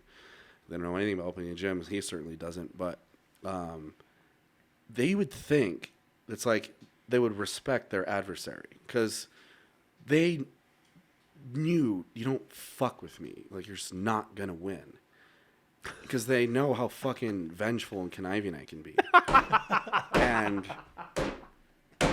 I can't believe they underestimated me. They said, they gave me the list of equipment to give them, but they didn't say anything about the condition. So I'm like, wait, there's no thing that's like, it must be like in the I'm like, oh, dude. So the day they came to pick it up, I had stuffed everything with sardines. And all the bars, you know, the knurling, the grip, I just sanded it all off. And I unassembled everything into a pile that they'll never figure out, because they're fucking idiots. I'm sorry. Okay, so you spit. I understand the sardines part. That's fucking great. You can't get it out without water, and they're not powder coated from the inside, so they'll corrode eventually if you try to clean it out. So you spent time sanding down these fucking grips. Well, I had my dad's power tools at my disposal. He has a lot. He's a real dad, so he's got all kinds of tools. That's fucking great. Yeah. He threatened to fucking kill me 3 times when they went to pick it up, because they showed up super pissed already, because this is my bad on my part. So I have a premium Snapchat, or I did. I mean, I still have it technically. That would post crazy shit, and I would post like a lot of information about him. And I posted us doing that. So when they showed up, they already knew I had done that. So they show up just fucking so pissed. And my manager was live streaming it. It's on YouTube under his old brand. It's called Project Ronin, because that was his like little project that he never did anything, and he was never doing it. But they show up so mad. His little lawyer, he's like fucking 5'3". Who's Project Ronin? my old business partner. Okay. He started posting all this Project Ronin, like, wait for this, Project Ronin, Project. So he already, like, planned this other brand behind my back. And it's funny because it's like, I think a Ronin is a samurai that doesn't have a master anymore. So they're, like, wandering. Right. So basically, it's like, I think the analogy was like, I was his master, but he doesn't have a master anymore. But a Ronin is supposed to fucking kill themselves. Like, that's what they're supposed to do. At the end of their quest, at the end of their, like... Yeah, because they're dishonored. Right. Yeah. I think it's called Harakiri or something. It's like, I remember that from Mortal Kombat. No, no, so it's Harakiri and Seppuku, right? There's two Seppuku words. or some shit? Yeah, I think there's 2 words for it. But, so they showed up. This little lawyer's, like, banging on the fucking garage door. Because I would always refer to, I don't even remember his name, but I refer to him as Rat Law. He's a little rat. Looks like a fucking rat. He's just this itty bitty guy, like Napoleon complex to the max. And to me, he was enabling him to do all this bullshit because he didn't have a fucking cent to fucking hire a lawyer. And so I hired like the best law firm in the fucking state, or I was told they were by this other fucking idiot. But anyway, they showed up. He threatened to kill me 3 times, flipped off my mom.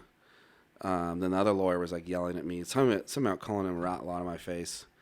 And then I think the first settlement check that I sent him, I said like, well, one, it's you want me to assault a lawyer in front of a bunch of people at my business? Yeah. Come on. So I said, you want me to call you rat law to your face? And I suggested that we have a MMA match, Queensberry rules, on pay-per-view. All proceeds go to a charity of your choosing or our choosing, whoever wins. And like, yeah, I'll fucking call you rat law to your face. Because that's the only way I'd get to beat the shit out of him without him suing me. Because that's all he's wanting to do is just fucking... And you'd see my friends out in public all coked out of his mind and like threaten to kill them and shit. I'd be yelling at him. And no one knows where the sound's coming from because he's so goddamn small. So every time I sent a check, I had some new way to troll this little bitch. So I think the second one was I just put the memos like for chemotherapy. My dad dropped it off because I would never give him the satisfaction of me handing him a check. And so he's like, "What is this?" Like, my dad's like, "What is what?" It's like, "It says for chemotherapy." I did it because he's cancer, right? He's like, "I don't have cancer." And my dad's like, "Then why are you so mad?" He was so easy to antagonize. One of the times I sent it in like a rat trap. And I tried shipping it, but it fucking went off at the post office. And the lady kicked me out. Because she thought it was like a bomb or something. I don't know. And so then I just put it in front of his door. And then he accused me of putting cheese all over his door, which I didn't do. Oh man, if I can find like the last letter I sent him. It was the most brutal thing. It was so bad that my old business partner called my dad and like made all kinds of threats. It's like, "Fuck you, Jerry, and fuck Garrett, and fuck all this shit. You need to watch what he says, because he's going to get fucking murdered out there. He's going to get killed. He needs to, like, reel it back." He was, like, so mad. So fucking mad. It was like, it's just a letter, dude. I was just basically, it's like, I hope you use this money for fucking, like, penis enlargement or height replacement surgery. I hope it goes to a good place. They hate each other now, by the way. I have a feeling it's because... he kept all the money for all the work he did because he got scraps, and the other guy was left with nothing. But it was, oh god, it was so fun. Let me see if I can find it real quick. I think it might be in my Dropbox. I can't. But it was so fun fucking with that little runt. I can't believe because I've been to a gym before where the bar, for whatever reason, an easy curl didn't have a grip on it. I don't know why it didn't, but It's probably just because it was a commercial gym. And how annoying that is. But just receiving equipment and having the grip sanded off. It's gone. That is next level. That's fucking hilarious. It's like, dude, it's like, I'm going to get you. Because I got to say, man, like now, what I love most about Legion Iron is you walk in and it looks like it is a gym for absolute barbarians. Okay? Pick up heavy stone, drop heavy stone, go kill yourself a mammoth, and then go to bed. Right. But when you look at the demographic of people that actually go, it is such a wide variety of people. It's everyone from, these actual behemoths who are power lifters or insanely jacked bodybuilders. And then it's just also people that want to do CrossFit movements, kettlebell movements, people who just want to get fit, lose weight, just casually keep themselves in shape. I think Exactly. I think it's fucking great what you've done, man. Thank you, I really do. I think it's fucking great. And there's no... That's what makes me surprised, like, why, like, the memberships... Like, I have a lot of members, but I'm surprised that it's, like, it's so empty. I think it's because... God, I mean, because what I love about it as well is there's no bullshit. You know? There's Right. no fucking TVs on every corner. Right. That was the whole idea. It's like everything I hated of any other gym, I just fucking fixed it. But I know? think, especially in a state like New Mexico, where we are one of the most, for being one of the most, the less populated states, we are one of the most obese. So I think that when people want to go to the gym here, they just kind of want to show up and have fun, whatever their version of fun is, which isn't really doing a whole lot. Like hop on a treadmill, hop on an elliptical for like 5 minutes, and then walk away. Yeah. And then get a really shitty protein smoothie at the smoothie bar, and then go home. Yeah, a lot of people... What I kind of determined was... People go to those commercial gyms if they work out for other people. You go to Legion if you work out for yourself. Exactly. You know? Because there isn't anything to do there except work, which is the way a gym should be. Yeah, that's the environment that I wanted to create, and I thought that's what other people wanted. And a lot of people do, but a lot of people, I think, are embarrassed to admit they like the shittiness of the commercial gym. They like how packed it is. And I guess the only example that I can think of that maybe makes me understand that psychologically is going into a really nice restaurant and it's empty. And it makes you not want to go. It makes you not want to be there. Because nobody else is there. Yeah. It's sort of like you want to be sat somewhere in a crazy busy restaurant because you want to feel you're in a place that other people want to be. Well, that's like the basis. I think of it immediately because I fucking love film, but that's the basis of the psychology behind American Psycho. Is people just doing things for their status.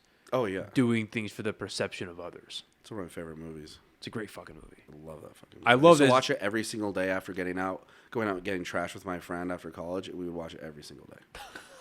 I went out and bought all those products that I used in the beginning. Oh we would my literally wear the face masks. We would put on the face mask, dude.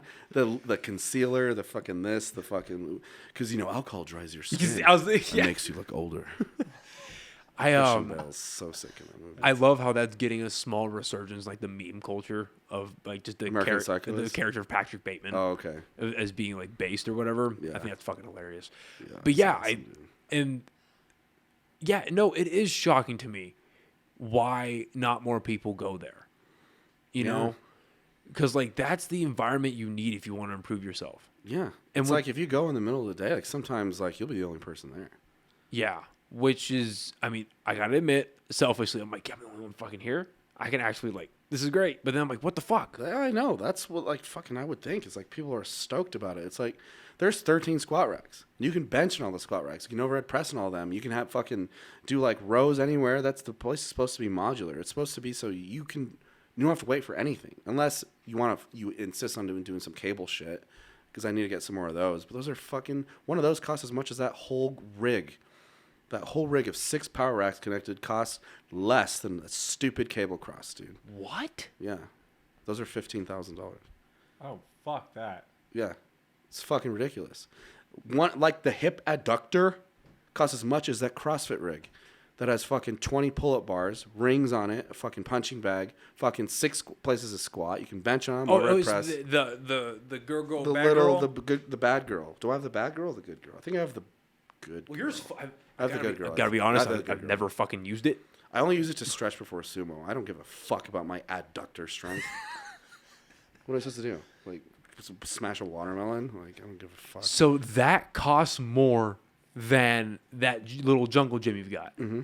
What the fuck? Yeah. But if you go in there, especially when it's busy, there will be more people up there doing the machines than will be downstairs. People love it. It says, I think they don't want to put a lot of thought into what they do. Well, it's funny you bring that up because I see kind of the same people using that like jungle gym system you've got, all the bars and the rings and the punching bag. It's usually the same people. Mm-hmm. And I got to be honest, like that's something that's like I never really expected to like that out of a gym, but seeing the same people is really it's like it's a weird kind of comfort. Mm-hmm. Yeah. You know? A little community. Yeah, and I've been lucky enough to become friends with some of them. Mm-hmm. You know, and they're just all like I haven't met an asshole there. Yeah. You know, I haven't met just a shitty person. I'm chill with every single member there. There's been a couple since I've opened that I just don't fucking like. Oh, I'm it's sure. pretty rare. I'm sure. Just people that do stupid shit. People that steal, people shit like that. But the mixing, the melting pot that Legion is socially, which is not even something I considered, has been quite interesting. So everyone in my life now is directly because of that gym. And so many relationships, like an actual like boyfriend-girlfriend relationships, so many have formed because they met at Legion. Like my whole fucking friend group of us all going to Decadence and stuff, all but one I met because they went to Legion. I didn't know them before. Oh shit. Yeah. And that's funny you say that because looking at that, like, I know exactly who you're talking about. The group of people. You could have me convinced you guys knew each other before Legion, and they went to Legion because they're your friend. Right. That's crazy. No one went to Legion because they're my fucking friend. Well, not anymore. Everyone that was my friend before that went to Legion because of that, I don't talk to anymore. There's a lot of side picking during that time. And the other guy tried to like whisper sweet nothings into everyone's ears and trying to convince everyone I was this awful person. Where I didn't try to convince anyone of anything. I didn't try to like proactively like fucking talk shit about them. It's just like, you'll see the facts when they come out. Well, when he was busy talking shit, you were busy running a business. Right. That tends to happen. Yeah. You know, that's fucking ridiculous. So if people aren't going to like, you know, take the time to listen to both sides at least and then make their determination, then they can fuck themselves anyway. Like, I don't want you in my life. That really, like, something that's traumatic like that happens, it really makes you figure out, like, who the real ones are. Yeah. Especially, like, even not just that, like, you know, a real bad breakup, seeing who actually gives a fuck. Like, seeing who checks up on you when the chips are down, when you're not pleasant to be around. Like, then you really figure out who your friends are. Yeah. By the end, by like, I would say before these guys, I would say like a year and a half ago, I didn't realize, but I didn't have any friends. I had none. I didn't realize it. So that was sort of like a wipe. Yeah. A lot of relationships, you know, sadly enough, you know, intimate boyfriend, girlfriend could be like this, but a lot of friendships, especially nowadays, I feel like because of the advent of social media and the fact I have a theory that I'm comfortable with, that because we're on our phones so fucking much, our attention span is just gone. Right, oh yeah, nationally. And TikTok is making that worse based on their form factor. But with relationships nowadays and friendships, they're purely out of consequence and convenience. You're right. Whenever the chips are down and whenever you aren't pleasant to be around with, but you need a friend, and there has to be just even like a little bit more effort than typically required. And again, in a friendship that is based on consequence or convenience, most people won't show up for that, which is super shitty. Because in my opinion, like, I'm not like an energy or like a stars person, you know, but like, I really think that, like, why would you waste your, whether it's like your mental energy or physical energy, like actually like spending time doing something with somebody or whatever it is, why would you do that? Why would you make that investment, small or large, if you're not going to like follow through with it, or if you're not going to keep it consistent and keep it pleasant and keep it, you know, worth something in your life? Like, if energy was money, nobody would throw it away. You would think. You know what I mean? Like, that makes zero Life's too sense. short.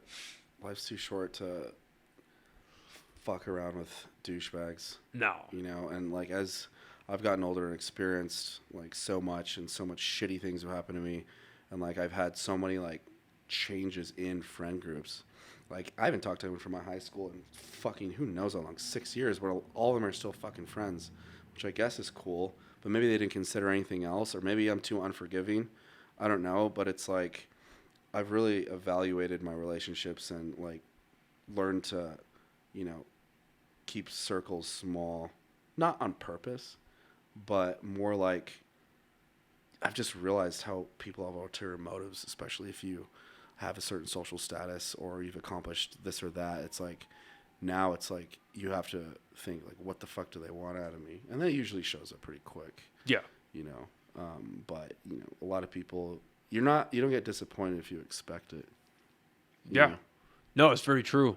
Do you think there was, whenever you're going through these social circles, these friend groups, and you're finding that a lot of fat is being cut, did you notice any common denominators?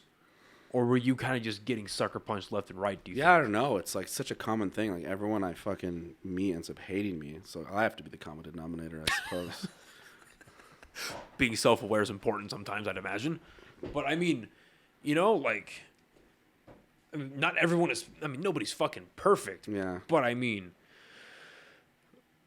well, maybe this is, again, just kind of thinking off the top of my head, but you made a comment about being unforgiving. A lot of people expect an exuberant amount of forgiveness today. A lot of people expect that they can really just get away with murder, you know? Yeah. That they can do whatever they want to you, and you're just going to be like, oh, yeah, whatever, because for whatever reason, right? So whenever they meet somebody who is, because I think the sooner somebody values not only themselves, but values their time, values the amount of energy they have in one day to do something with someone or whatever it is they're spending their time doing, like, because like you just said, or you said a little earlier about being, you know, when you have consistent things to do, you stay on task, you stay busy, you're being productive, you're doing all these things, so your time becomes exceedingly valuable. So when you take 30 minutes, an hour, however long to spend time with people, it's like, I'm with these people, but I also know I have to do other things. I feel like you begin to then value your time a lot better than the average person. Right? Yeah. So when you You end up hating people that waste your fucking time. Exactly. That's exactly what I was going to get to. Is so when you have people in your life that fucking waste your time, Pretty low tolerance. Personally, I've gotten to the point with some people where I'm like, there are things I need to do right now, but I am choosing to spend this time with you, and you are wasting it. Right. I'm about to fucking leave. Right. Like, Yeah. So when somebody meets a person like that, not only thinks that way, but then acts on that, because I'm sure everyone has a thought of, man, I don't want to fucking be here. Or I don't have to fucking be. I'm here because I'm a good person. I'm here because I'm nice. Oh, God. I'm here because I want to be liked, right? But then someone's like, no, you know what? Fuck this. I'm kind of done. And they just dip. Yeah, like I'm the worst with like this. That reminded me of something similar to that, but not exactly. Is like I'm fucking terrible at getting out of conversations. And most people understand like the, you know, sort of they get when the conversation's over, they get when the interaction's over. But then like someone that owns the gym and everyone, you know, knows who I am, you meet a lot of people that do not understand that and they don't get that. And I need to get better at that because, like, for instance, like, it happened tonight. It's like everyone bombarded me, and I was like talking, but it was like fucking a million people at once. But I was just like, I gotta go to a podcast. But when I don't,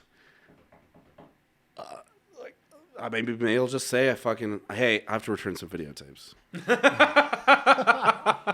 Because if I don't have an excuse like that, I just get, you know, okay. Yeah.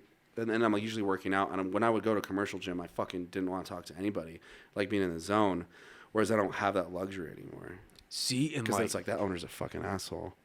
And I never understood, because I've got like the biggest social anxiety around talking to people at the gym, and Legion has been like the first exception to that because of that kind of community Really? that Yeah, I you've wouldn't built. have thought that. Yeah, no, because I'm like, if I'm working out, I know that I want to get my business fucking done, right? I've got shit to do, and especially now because I'm doing a physique here in like less than 2 fucking months. No, less than 3 months. I'm like, I've got to do, because especially if I miss my cardio in the morning, I'm like, I got to do fucking this weight regimen, and then I have to do fucking cardio, and I've still got to do X, Y, and Z afterwards. I am fucking busy. Like, I need to get my shit done and get out. So I kind of think like, I bet other people are like that, and I don't really want to fuck with their flow, you know. And then if I see people with like both their earbuds in, I'm like, yeah, they're here to fucking take care of business, Right. And I don't really want to, whatever. Like I used to tell people, especially, you know, in the beginning when it was a lot busier, is there's not really many rules, but one of the ones I used to say, especially because I wanted girls to always feel comfortable in the weight room, which not a very welcoming environment. Like a commercial gym, it's basically too welcoming. It's a fucking shark pit. Yeah. You know, it's like throwing raw meat in piranha water. So I said, like, if a girl has her headphones in, don't fucking talk to them. Yeah. Because I want girls to be comfortable and not gawked at and just not go down there just to be, Eye candy. Attacked. Like, Yeah. you using, it's like, shut up, stop, just fucking stop. But no girls really go there anymore, so I don't have to say that. But I still think it is a very welcoming environment for girls. I mean, most of the machines are leg machines too, which you think they would like, but I think girls more than guys like the fucking goddamn selfies in the mirror bullshit with everyone around. Like, There's a pack, that's where they go. like a pack of high schoolers that Like, show who up. fucking gets ready and like showers and does their makeup before the fucking gym? There's a lot of fucking pretty boy flocka fucking e-boys that do that shit too. So I don't know, but again, they're not going for themselves. Yeah. They're going for the other people. So, and it's funny because a real good friend of mine lives out in California. I texted her when I had this thought process. But like, I remember I was at the gym, I think it was like maybe 2 months ago, 3 months ago maybe, and there was a girl there doing really horrible tricep extensions. Like shit I used to do in high school where I'm like, that's why I have a bad left elbow. Right there. I am watching you fuck up your elbow. And I thought to myself, like, I should say something. But I don't know how to like approach that situation, right? So I texted my friend. I was like, "Look, I want to prevent this person from not fucking themselves up. Is there any way to do this right?" And she's like, "No, there's really not. Like nobody wants to get fucking, especially a female does not want to get fucking talked to at the gym. Just stay away from it." It's like, yeah, I'll stay away from it. That's the safest move. You gotta play like the only way to approach that is like hot potato approach. Get in and get the fuck out. Yeah, like there's a Because, live grenade like, right any in front sort of you. like, if they think you're lingering or if they think you're like trying to touch them or anything, I would say like it's already fucked. But the only way I would go approach that is just probably like, actually like get their attention and say, "Hey, I noticed you were doing this wrong, and you know I messed my elbow up doing it. Do you mind if I show you how I fixed it?" They'll say no, then you fuck off. It's like, yes, so this is how I do it. It's like, and then they'll try it. Like, yeah, cool. Just wanted to say that, and then just get the fuck out. Yeah, hearing that story, my social anxiety just skyrocketed through the roof. Really? I can handle any social situation, though. It's one of my powers. Yeah, I'm I working. went into this fucking sex shop the other day. Anyway, we won't talk about that this time. But, like, you could throw me into you could throw me in the middle of a cult. It's like, all right, what are we doing? How the Kool-Aid tastes today, boys. Ooh, not that shit. Fucking cyanide. That's something I'm definitely working on. And I wouldn't think that. I think you're very easy to talk to, very social. Thank you. Bubble. Thank so you. that's something that I guess that you've improved on significantly. I'm trying a lot. And that's a skill that I'm doing my best to kind of garner doing this podcast. Oh, okay. So You know- sort of like face your fears sort of thing? Yeah, a part of it, because I've just been I've always been that person to ask questions, like almost unnecessarily, you know. 'Cause I just want to know, like, why. That's one of my big questions, just why, and it annoys Super people. important. Well, most people stop at what? Yeah, exactly. And I want to know why about a lot of things, and whether it's shooting shit with my buddies, like, I mean, I think we brought this up last night, right? I think the longest we went. No, not me and you, but it was, well, you were moderating, but it was me and Springer, was right? like 5 hours. A mutual friend of ours went for like 5 hours, absolutely plastered. Like, that's always, like, that's fun, right? Yeah. But then also, like, a skill that I really want to work on is just conversation in general, not just keeping it interesting, but doing it with someone that I don't really know that well. And I remember, and I won't say who because very lovely person, and we're still friends. But I had an episode early on, and afterwards he moderated for it, and afterwards I was just like, I really fucked that one up because like the last 45 minutes I was bored, but I felt like obligated to try to keep kindling a fire that had been burnt out. You know what I mean? Do I know this person? Yes. Actually, funny thing. Oh. So after that, I was kind of just like, fuck, I need to not only do my homework, maybe if there's like someone specific coming on that like has a background in something, do my homework on what they do, but just improve my conversational skills. Okay. And to like basically be able to talk about nothing or like get things out of people. That. I mean, exactly. honestly, in that situation, fuck, especially if you're bored. Like for me, I fucking hate being bored. So I would try to make things interesting by like asking them something really fucking off the wall and stupid. Yeah. Yeah, it's definitely a skill that's like, it's perishable. Yeah. The more you do it, the better you get in theory. Again, Yeah. in theory. Well, to me, like this, it's kind of like. So I was very skilled at, like, we have something in med school. You have to prepare for a clinical skills exam. So if they're standardized patients, they're actors. So you go in and like you have your whole group watching you interact with the patient as if they're not there, history, physical, all that shit. And so in the beginning, when no one was used to it, they were always really shocked at how good I was at it. And everyone would like try to like, wait, how did you do this? How did you do this? I'm like, you're just running game. You're just running game on your patient. You're not trying to fuck them. You're trying to figure out what's wrong with them, you know? But I feel like in a situation where you're like thrown into a social situation, like if you're interviewing someone that you don't know, it's just game. And it's basically just finding things that they might want to talk about. Like if it's like a girl at a club or whatever, every fucking guy's asking them to buy them drinks or fucking saying some stupid shit like, are you from Tennessee? The only Tennessee? Like, no, compliment their fucking shoes. Ask them where they got them from. Don't talk about anything else, like something they put thought into. So if you're like interviewing someone random, like try to figure out what's interesting about them. Yeah. Because everyone's probably interesting. That's my mindset is like, I think everyone just like, I think everyone has a story of some sort, right? Of varying degrees, but I think especially now with COVID going on and the pandemic and just for so long, we were just isolated and locked up and everyone was so antisocial, whether they chose to or not.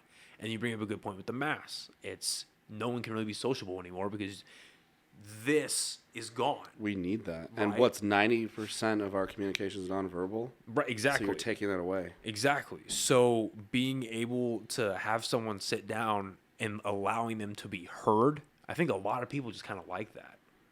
Mm-hmm. And whether that's with microphones and cameras or not, well, people you just realize that heard. most of the time, people are just fucking waiting for their turn to talk. No one's actually listening in most conversations. You're completely right. Yeah, it's just waiting. I've never heard of that put it like that before, but that's perfect. I've been more kind of aware of that lately. And I try not to think about it too much because that makes me mad at my friends. Like, it's not their fault. They're just not really aware of it, you know? Yeah. Yeah. I think it's just an ego thing. Or maybe it's a... Yeah, well, people like people to be interested in them, you know? And I feel like if they're talking about themselves and someone's just listening, then that makes them feel like they're relevant. If there's any element of that could be insecurity, because maybe so they're listening to you speak, right? And they're trying to find the first thing that they can kind of just latch on to, where it's like, I will follow up about that. Mm-hmm. Or I will ask about that. And then they don't really listen. So let's say that happens. You speak to them for 30 seconds, and that first thing comes up in 8 seconds. So now that last 22 seconds, they've kind of just blocked out of their mind because they want to focus on what they have to say. Now they're forming their own rhetoric. They're forming their own line of whatever it is they're going to say. Or they don't realize that the answer to their question's only beginning. Exactly. Yeah. Yeah. So some people are good at that because a lot of people ask me questions about shit for sure. But it's still at the same time, a lot of times it's like them doing the talking. Yeah. You know? So, I don't know. It's interesting. It's interesting how people are. So And how? they're the most interesting thing, I think, is like Dr. House, like people as puzzles. Mm-hmm. Like that's the most interesting thing to me, is like predicting human behavior, because we're going to try to do it no matter what. I mean, that's what we love to do all the fucking time. What's the news? It's talking about what's going to happen, what they think's going to happen, all this fucking sports news, like who's going to win, like who's going to this. We try to categorize and predict everything. That's all we're ever doing. No, I completely agree. And that's exactly why, like, I would like to get better at conversation, because people are fucking interesting. And it's just getting them to show who they are. It's like how I phrase this. It's like people are interesting, but not everyone's that interesting. Yeah. In that they're not interesting because they're not telling you about the stuff about them that is interesting. Yeah. I don't know another word, but I think you know what I'm talking about. Yeah. Well, that word definitely does have two meanings, and you're completely right. Yeah. How much time out of your day do you think is spent just talking to patrons, I guess? You could say, like, talking to people in the gym, just Not having much. those conversations. 'Cause Um, it seems like I've seen you work out, obviously, a few times, but it feels like every time I see you, you're having a conversation with somebody, which Yeah. is super dope, because you never really see that, you know? yeah, it's kind of unavoidable. I try to go down, you know, and work out, and then it ends up being, you know, 3 or 4 hours, just because I do talk to people, and I do enjoy everyone that goes there. You know, I do enjoy talking to people, so it's not like the only reason why I could ever be annoyed by it is because, like, I'm fucking trying to work out, you know? And I don't usually go down there if I don't intend to work out, just because, honestly, most of the time I don't want to talk to anybody. But when I do go down there, I end up being glad that I did, because, like, as an extrovert, a good conversation, like, hypes me up. Like, it releases endorphins for me. And so I usually am always happy that I did. Yeah. But most of the time, no. Most of the time, I'm sitting there in my fucking chair staring at nothing, thinking about everything. That's what I do during my day most of the time. Yeah, it feels like I'm doing nothing, but I'm just thinking. Yeah, it's weird. I realized that a couple months ago. It's like, am I doing nothing? I'm like, no. I'm like constantly like thinking about shit, but it seems like I'm just sitting there. What do you think takes up the most of your brain space currently? I guess maybe planning for what's going to happen for my future. Sort of like, and it's weird that it's taken so long to like take action, because most of it's just thought, but it's just kind of like the fear of the unknown, because I've always had like a trajectory based on education. And then, you know, after the whole med school thing, now it's like, okay, well, you got to transfer to Caribbean school now. And there's not really like a rule book on doing something like that. It's not like one AMCAS application, like, oh, you apply to all the schools at once. They're all so much different. And I think I've been putting it off, because if I don't get in, because there's a huge chance that I won't, because, you know, I got kicked out, then I'll feel like I truly failed at that. Which is bullshit, by the way, you getting kicked out. Yeah, if they want to hear more about that, that one's like Garrett Gonzales kicked out of med school. Yeah, I re-listened to that. I re-listened to that and the one that you were speaking about, John Jones. Yeah. I listened to both of those today, and I had to rewind multiple times on both, but especially the med school one. Yeah, that one ended up being like very complex. Well, not only that, I just want to make sure I fucking heard you right. Mm-hmm. The shit they came up with Yeah. was fucking like the tattoo thing. Yeah.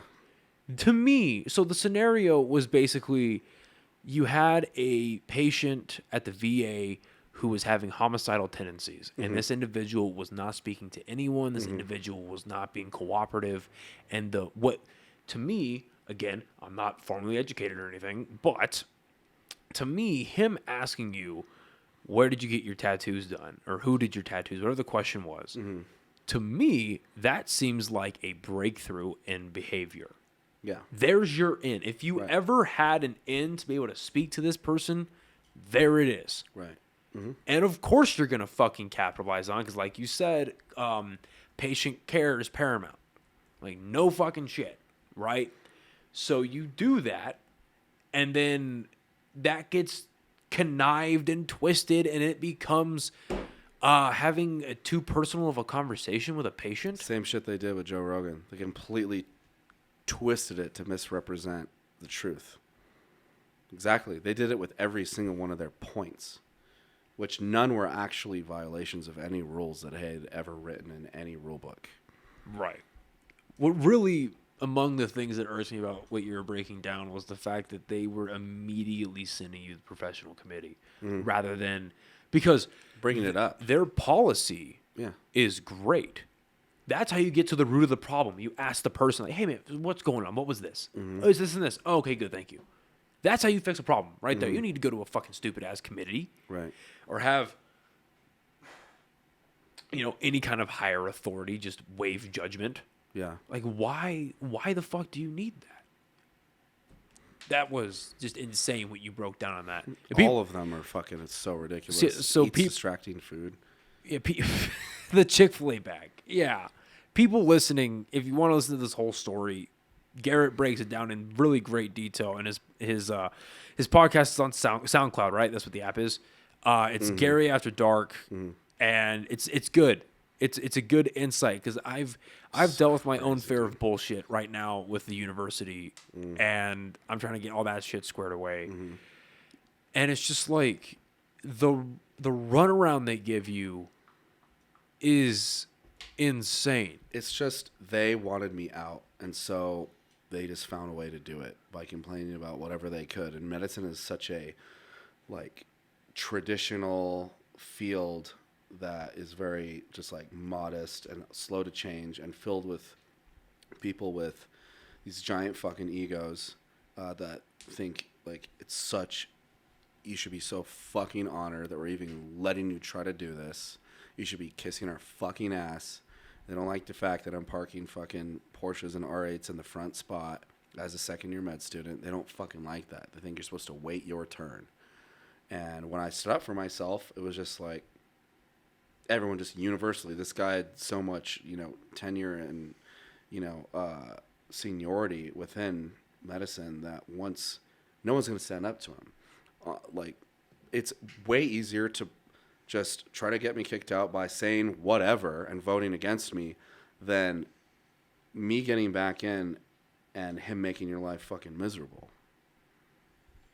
It's way easier to just say, yeah, fuck this kid. They don't think about me. I'm nothing. To them, med students are nothing.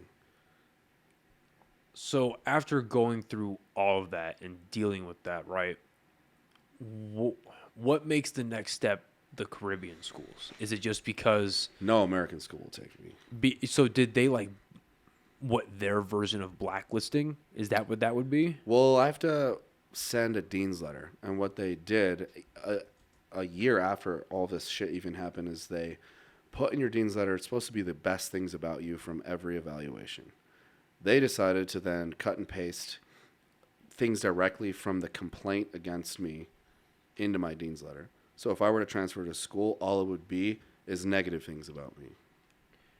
And all of what I also noticed, which was hyper convenient for them, Oh yeah, all of your 4s were magically lost. they lost it. All of your Outstanding. outstanding, right? All of your outstanding evaluations, as in positive outstanding, not just outstanding as in where is it, but outstanding. Yeah, 1 through 4, 4 is considered outstanding. Right.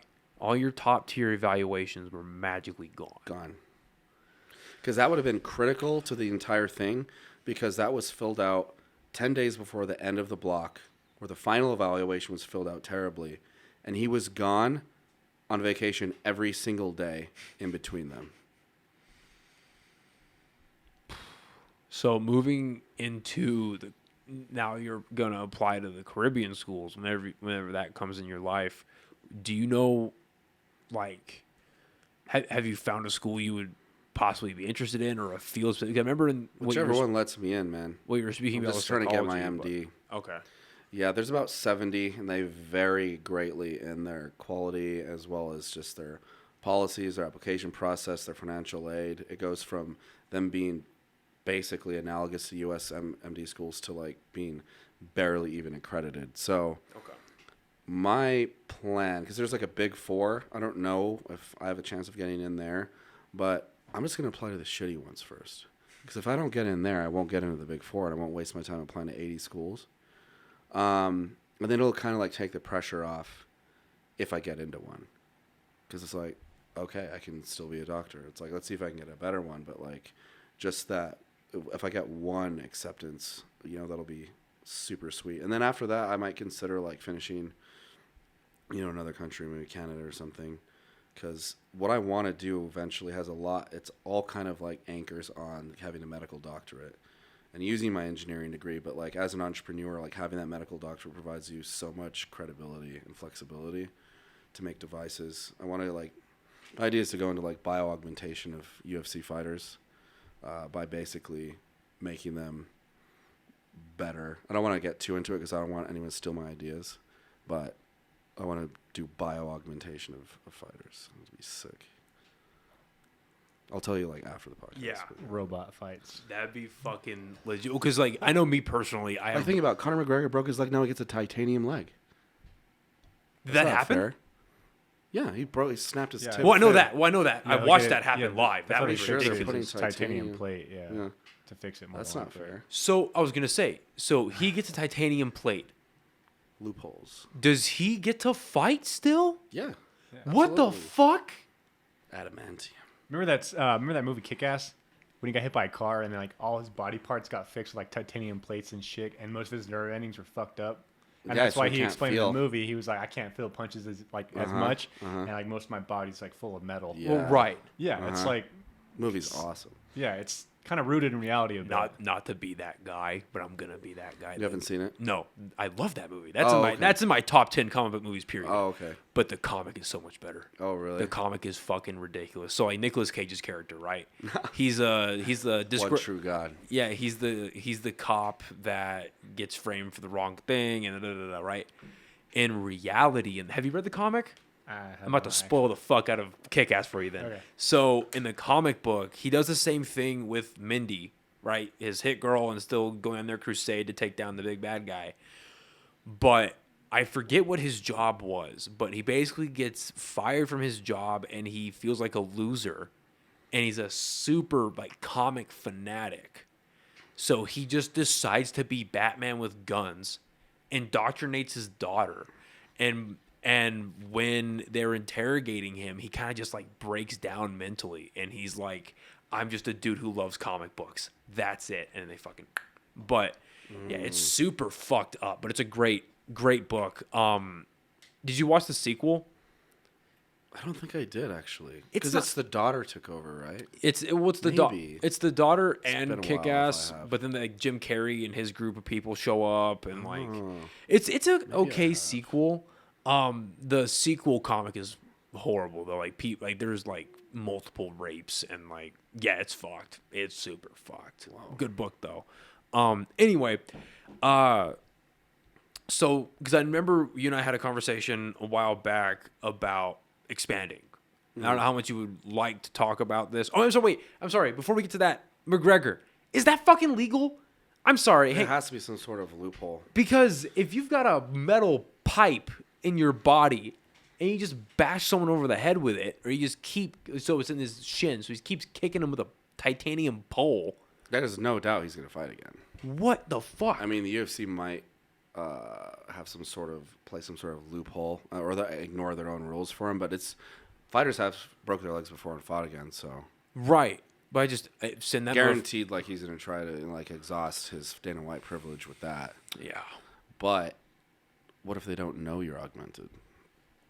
Well, then you kind of fall into the same category. What if they can't detect it? Well, you fall in the same category as Fallon Fox, where she was just lying about being a fucking transgender, or being a man for 33 years. I wouldn't say it's the same category. Because you're lying about what's going on in your body. You know what I mean? Yeah, sort of. Because that was the whole story behind Fallon Fox, right? It was a man. No one knew? No, nobody knew that it was a man transitioned to a woman.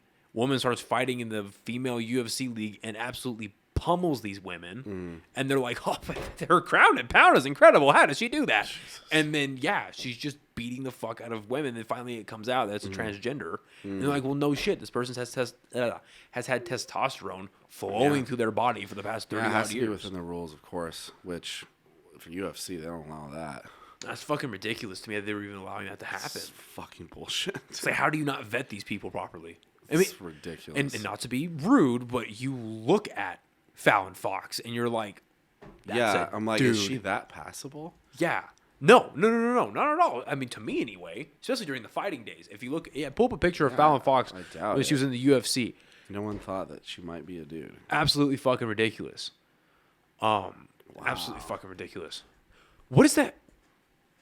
Because you had a year with a UFC fighter training them. What is that culture like from what you were exposed to? Because you see the fanfare and you see all the highlights and pay-per-views. That's what they want you to see, and you have the great, commentator camera reactions from the three Stooges. But like, what? Well, John Jones in particular was an interesting one, and people see through his bullshit. Yeah, I'm sorry, but that's a guy. That's a guy. That's Fallon Fox, but that looks like a dude. I don't think it looks like super dude-like, but That jawline. I guaranteed in person, without the airbrushing and shit, you could see a bunch of like hair stubble. Yeah. Like the knees, the feet are probably big as fuck. Yeah, I mean, she's more passable than I expected, but yeah, it's wild that they let that happen. Insane. And plus, her voice. There's no way her voice is fucking normal. At the very least, they should have suspected PEDs. Can you find maybe a clip of her speaking? 'Cause I've actually never heard the voice. Right. But anyway, so yeah. It's one of the hardest things. So you're with John Jones for a year. Yes. What was that culture that you were exposed to? What was that like? I guess it's about what you would expect. Just going to the gym and training. And I think you're walking around with him like he's basically like a god in that sport. And like Legion Iron was official gym at Jackson Wink MMA as well. But I don't know, it wasn't like particularly weird or uncomfortable. I never really thought about it, I guess. Was Wink where you guys trained primarily, or was it Legion? We trained at his gym that I built him at his house. I designed mostly. Oh shit! I had mats for like wrestling and jiu-jitsu as well. Only before camp would we go to Jackson Wink. So I'd go and just like, sit there and watch because I was like part of the team. So everywhere that he went, we basically all went, like the whole team. Like he liked having an entourage. Yeah. His reasoning was because Floyd Mayweather did. And so, he liked to hang out like for a long time, which ended up being a problem with like my girlfriend at the time was just kind of annoyed by it, which I understand. But he would just like fucking do nothing. Like he liked to smoke weed before working out, and then it being a whole fucking like hour and a half, and then half the time he'd be like, "Man, I don't think I'm gonna work out." It's like, okay, I got paid no matter what, but as a trainer that is only training 3 times a week, that's like bare minimum to see any progress. And so it was frustrating when he would cancel because like it makes me look bad that he's not getting as strong as he could be. But he liked to waste time a lot, like to dilly-dally, fucking super late to everything. I have to climb in through his window to get into his office because he didn't let anyone in his house. I picked that up out of the episodes you were doing. Yeah, you have to pull me through the window over a bush to get into his office. That he taken the screen off of the window. Because we're not allowed to go through the front door without him. We're not allowed to go into the inside door into his house through the garage because he keeps his dog in there. And he let the dog like fucked up the room. He doesn't want anyone to see it. It's like he just is so insecure, dude. I was going to say, so where... Because weird habits like that in high echelon people is pretty common. Yeah, you do hear about that. Where do you think that comes from? I don't think like him... I mean, it's a combination of things, obviously, but him being world famous millionaire in like 23 for beating the shit out of people for a living, you definitely got to do something to you mentally. And if I were him, like I'd be the most arrogant motherfucker ever. But he was like, in person, he was so seemingly humble. But like in the back of his mind, like he wasn't. He's like, to me, there's an example of like, Colby Covington. Yeah. UFC. Yeah. That's a good guy acting bad. Mm-hmm. John Jones is a bad guy trying to act good. It's like a robot. He didn't really know how to do it. That's why when he talks, it's so weird and uncomfortable because he's acting like he thinks like how a good person's supposed to. And that all stems from his obsession with loving Jesus and God. And he says it's because of his, like, wants to set a good example for his daughters, which sounds, it's fucking nonsense. Which is horrible in hindsight. Based now. on what he's actually fucking done his whole career. Yeah. It's fucking dumb. Like, the whole time I was trying to convince him, because he is surrounded by yes men. Absolutely. I was the only one that wasn't.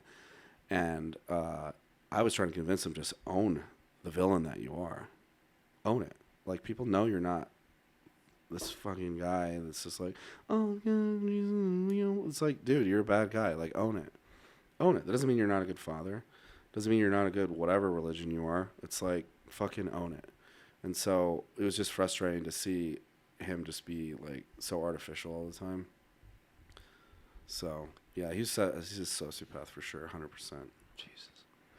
Again, like, sadly, it's not surprising. Yeah. You know what I mean? Because especially for what you see, not that the positive of any celebrity's life is exactly exalted in the media. Very rarely is it, unless they are going out blowing their own trumpet. You know, Yeah, trying like to, Keanu Reeves. yeah, he's just, yeah. It's the bomb. Have you seen that deep fake video of him stopping that robbery? No. It's so amazing. It's like it's a like 3 minute and 36-second video. And what they did was they basically used this technology, this facial recognition technology, and they did like iterations of every single facial expression he's ever made from every single angle, saying every single word. Yeah, this is it. Should we watch it? Him stopping him. So this isn't actually him. Right. But it's a fake.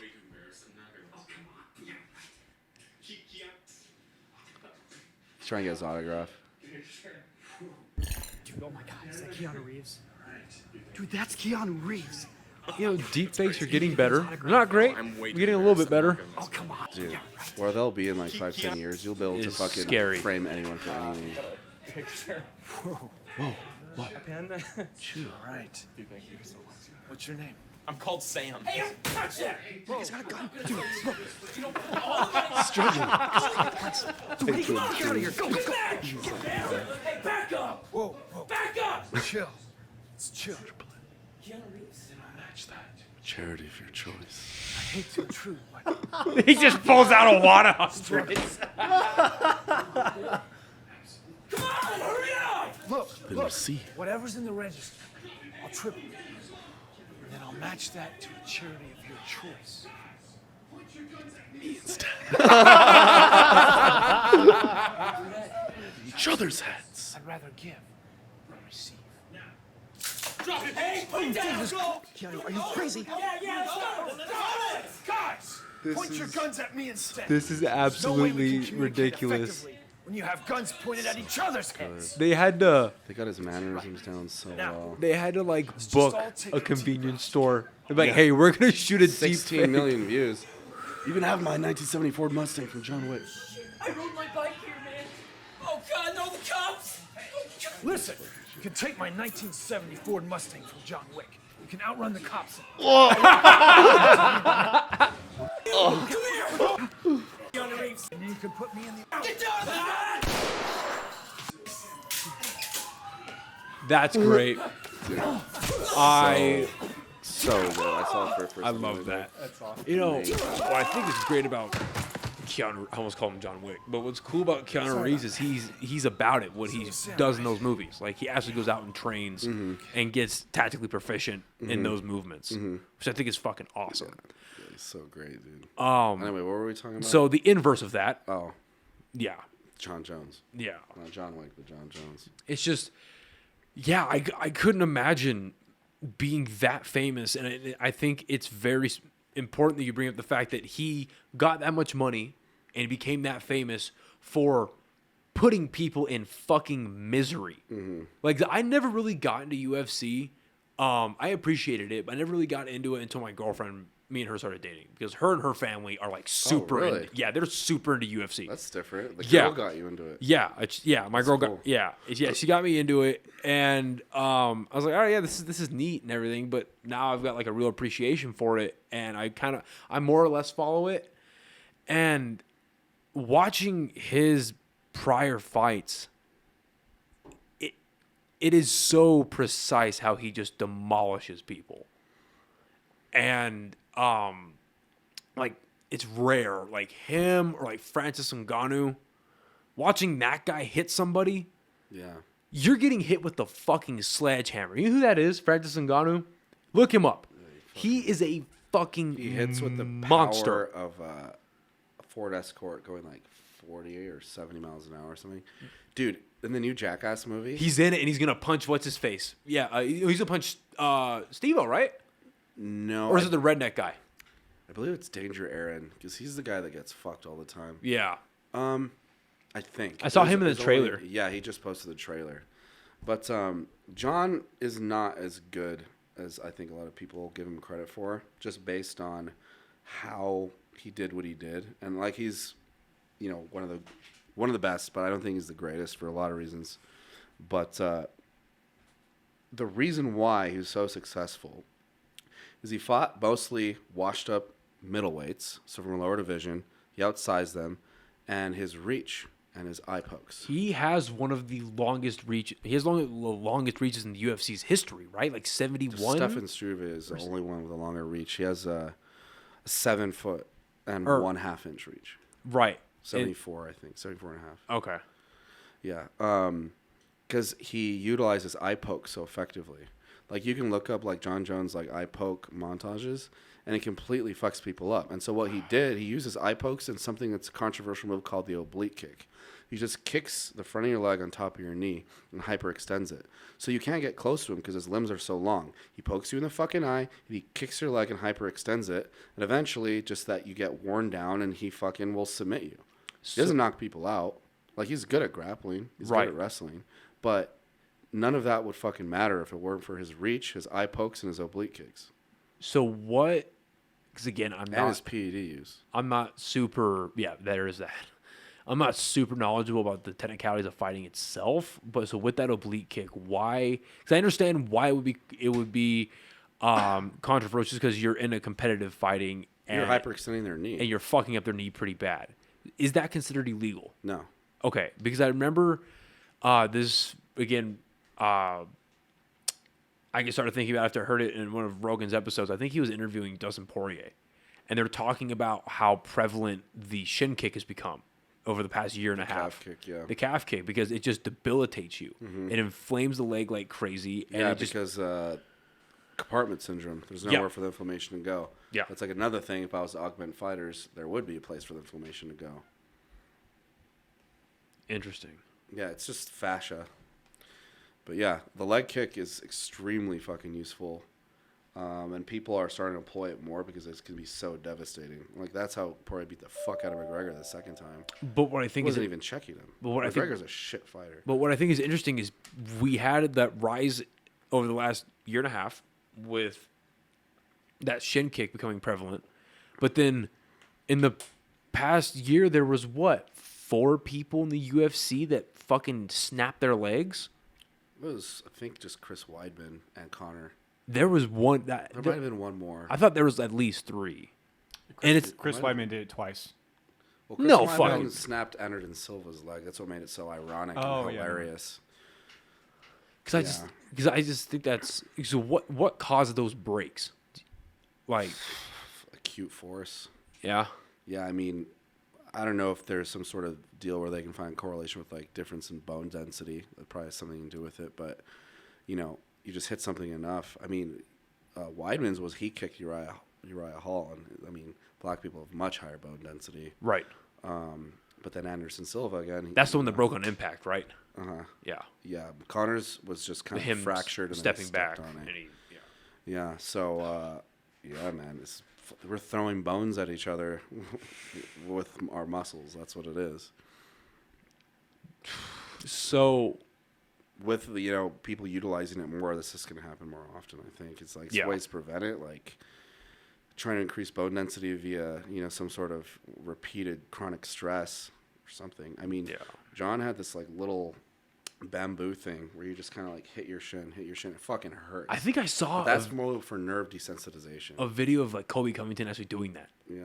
Mm-hmm. They were like hitting it and like rubbing it, like scraping like scrape. Have you seen that shit? No, I don't know if it's true, but it's with Muay Thai fighters kicking like bamboo shoots and banana trees. It's like the theory is they create microfractures, and when those they microfractures calcify, right, or some heal, shit. they heal stronger than what the actual bone was there. Yeah, Or- that's the theory behind it. Yeah, in It's actually orthopedics, 100% true. apparently that is a thing. The bone heals stronger. So I've heard people doing that, and then I've heard of these fucking mostly amateurs, where they want to get the fucking cauliflower ear, so they fucking like rub the fucking cartilage in their ear I don't know until why they you fucking would want that. see. Steve-O tried to get cauliflower ear when he was in town. It was a shit show. I ended up losing his ear. I realized I'm like, this is my life. I was fucking looking for Steve-O's ear because John Jones broke it off. I'm pretty sure Steve-O's dog ate it. Wait, Couldn't find it Wait. anywhere. can you pull up a recent picture of Steve-O, please? What? There's a really cool picture of John pretending to bite it with him bleeding everywhere. Like recreating like the Mike Tyson thing? Yeah, exactly. So he's been wanting cauliflower ear forever, and no one gave it to him. Fucking, So he got a fake ear put on, I'm assuming, or like knowing him, probably not. If he was walking around with his ear all bleeding, yeah, that's in Oh, John Jones' gym. fuck Is that me behind there? I might have see it. taken that. Yeah, I was there. Oh, fuck me. What the fuck? So how is he trying to get cauliflower ear? John Jones is punching him in the fucking head? No, he ended up dropping a fucking plate onto his ear while I was resting on the bottom of a squat rack bar. Like he put his ear like on the lower bar on the squat rack, and John Jones like rolled and dropped like a 45-pound. Oh, this! And then he started hitting with a hammer. Yeah, that's it. That's in the squat rack. On his belt. Oh, fuck. That is right before I got there. Wait, rewind it? Wait. Squatting. How's it squatting? Yeah, when he's squatting. All right. We're gonna take here. So Steve,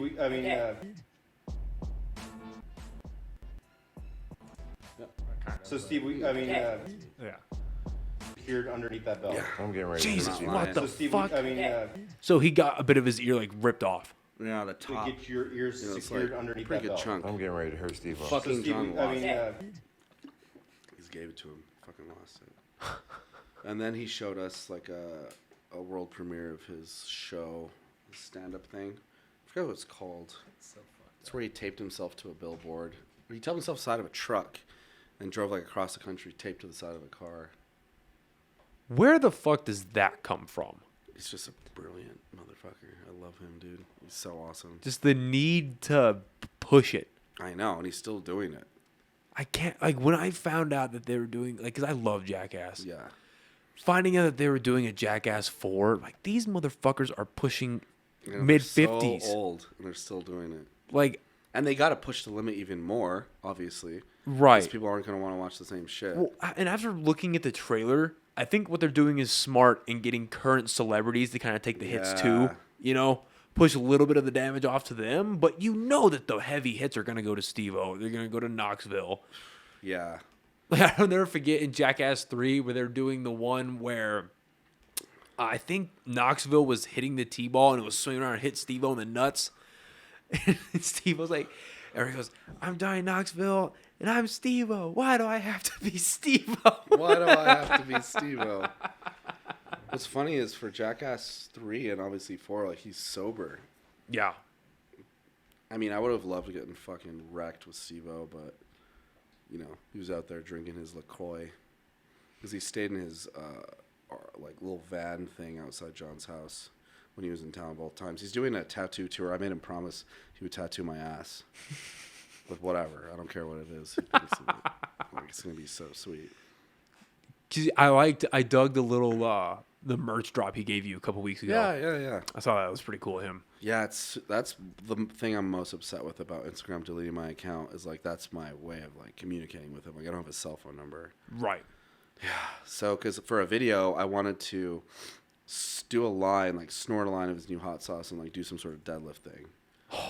Dude, it's gonna hurt so bad. That thing's 700,000 Scoville. I don't know if you fuck with hot sauce much, but that's. I love hot sauce, but not to the point where it's painful. The most painful thing about this one is on the way out. Yeah. I call it my mouth writing checks my ass can't cash. Jesus Christ. Because I need everything to be hot, but my fucking digestive system does not like it. I've always I love watching hot ones. Yeah, I recently started watching a lot of those. I never did before. So I'll watch like I could do that. That's fine. And then, I mean, my chick makes a really hot red chili, and I'm like, ugh. Sounds delicious. Oh yeah, it's fantastic. But again, my mouth writing checks my ass can't catch. 110 fucking. I mean, it sounds like your mouth can't even cash them. Yeah, most of the time it can, but it's just the taste is fucking fantastic. Yeah, I love the taste of hot stuff. Like not stuff that's like hot for no reason, because there's certainly some of that. Like I used to think wasabi was that. Now I'm starting to use wasabi a lot. But there's such a good flavor to like some of these things, like the 2X spicy noodles. It's like an eating challenge on the internet. God, I love those. But now I'm eating them so much. Now I need to put Steve-O's goddamn Scorpion, Ghost Peppers, Carolina Reaper hot sauce on it. There's a... and it tastes so good, but then I'm going to bed and it's like... There's a chicken place off of... It's either Montgomery... No. It's like Comanche and Wansabo or Comanche and Eubank. And it's called Nashville. It's just called Nashville Chicken. And my buddy James talked about that place. Really great chicken. Yeah. Fan-fucking-tastic. Is it new?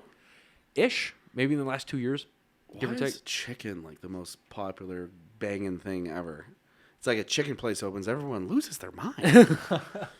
Popeye's not that great. Popeye's is not good. The red beans and rice are good. Haven't had it. Red beans and rice. It's like a side. No shit. Huh. Really good. But yeah, this place is really great. But they have like their hottest chicken there is hot for no reason. Like it is at the Nashville place. Yeah, even like I said, my chicken handled pretty like hot shit. But like What's it called? It's called Nashville. I think it's just called Nashville Chicken. What's that sandwich called? It's like the hottest one. Mm-hmm. It's on their menu. It's on their menu. No, they have a hottest. No, it's not even a sandwich. It's just like chicken, like big chicken strips. Okay. And dude, like, I took a bite of like a small bite of it. Mm-hmm. It sets in slowly. Like my nose is sweating thinking about it. But like, it got to the point where like my face was fucking. That's a huge range, by the way. 10,000, 100,000. Dear God. But like my mouth was like vibrating. It was like tingling? Vibrating. Really? Like it was fucking bad. But but they're normal chicken, like they're medium, they're hot, pretty good.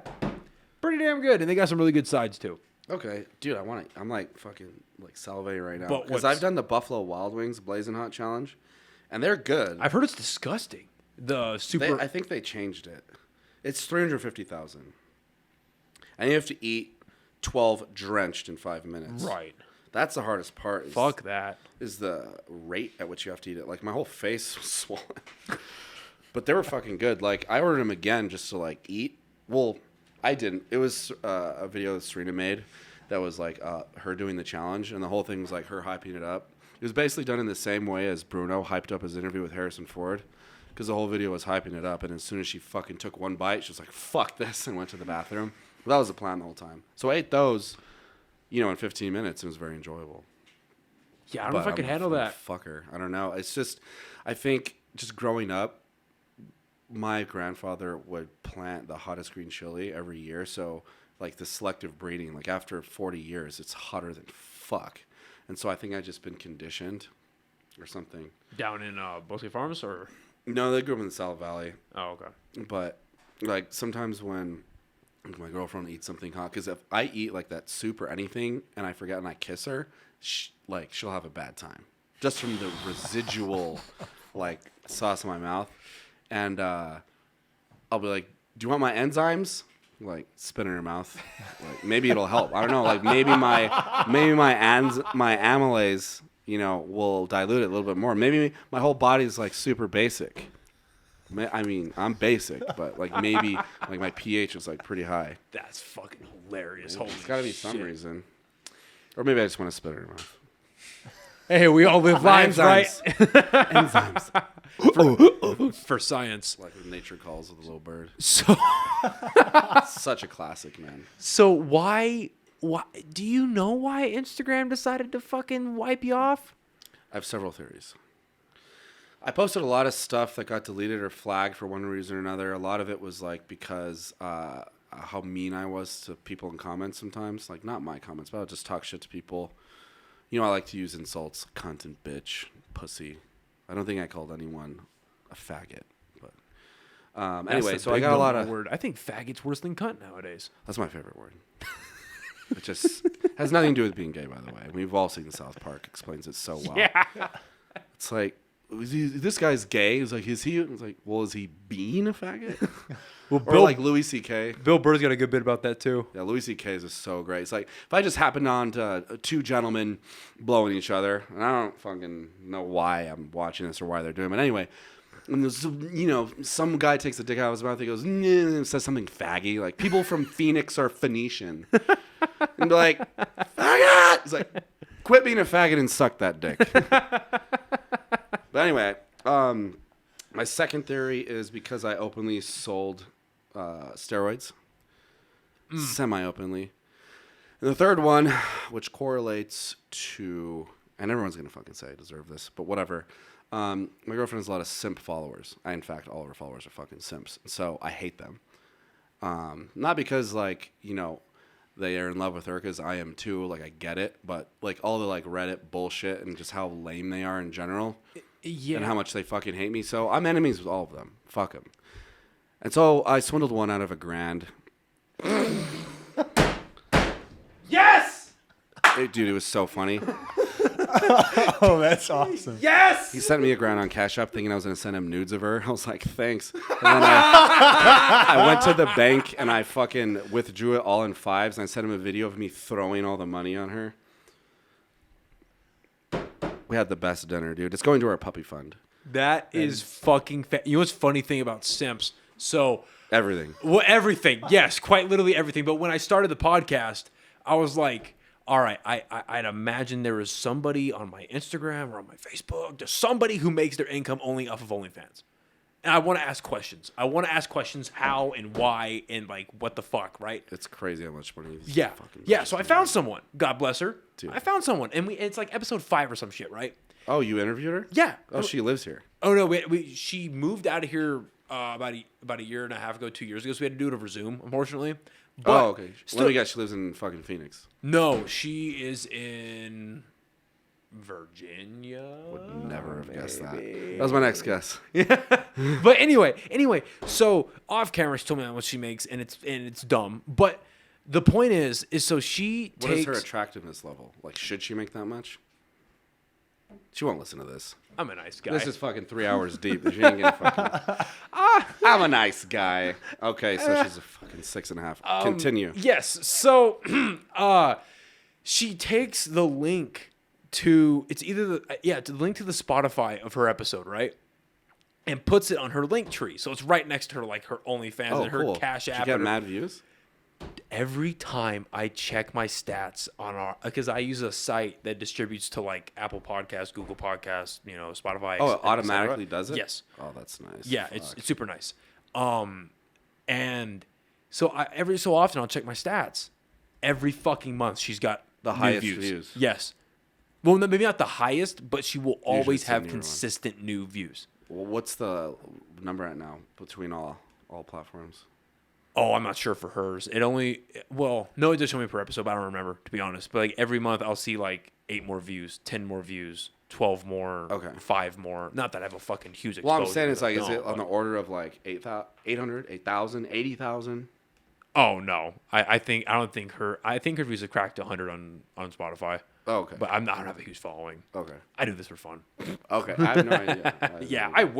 I fucking wish that was able to get to that point. I will at some point. I feel You will, like, man. When I start mine, you'll come on mine, and then Nico's too. I'm going to be on his April Fool's one. We'll all podcast with each other, dude. You know what? That was so cool. Like, so do you know what Revel is? The brewery like place with a bunch of like different. Yeah, exactly. Yeah. So I only know about live podcasting because of Tom Segura. Is that what he does? Yeah, him and his wife will do it, and then they have like Oh, I heard that he has one. with his Your wife. Mom's House Live and Yeah, I shit heard like it's that. funny. Yeah, it's pretty good. It's not Like bad. with the way they roast their kids or something. Yeah. I don't think he's particularly funny. But then I saw on your Instagram, I don't know if it was your personal before I got taken down or if it was the gym's, but they held a live podcast at Revel. I was probably the gyms because I didn't make the new one. Yeah. And it was cool to not only see people doing that, but motherfuckers showed up. A ton of people. That's fucking awesome. So many people. I think that's so cool. It was a cool format. It's becoming a thing because, again, I still believe that our attention spans are getting shot from these fucking phones and social media. But the fact that people are looking for long form conversation, they're looking for, as long as it's gripping to them, they will still pay attention to it. It's interesting, and that reminds me of like the YouTube.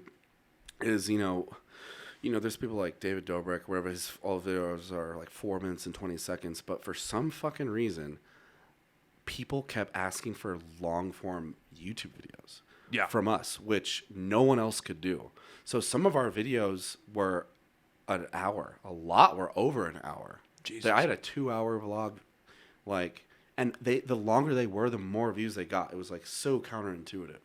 So that makes me feel like, there's a chance for that. Obviously, if people want to fucking listen to you, I mean, if you're fucking boring, then no one's gonna listen to anything.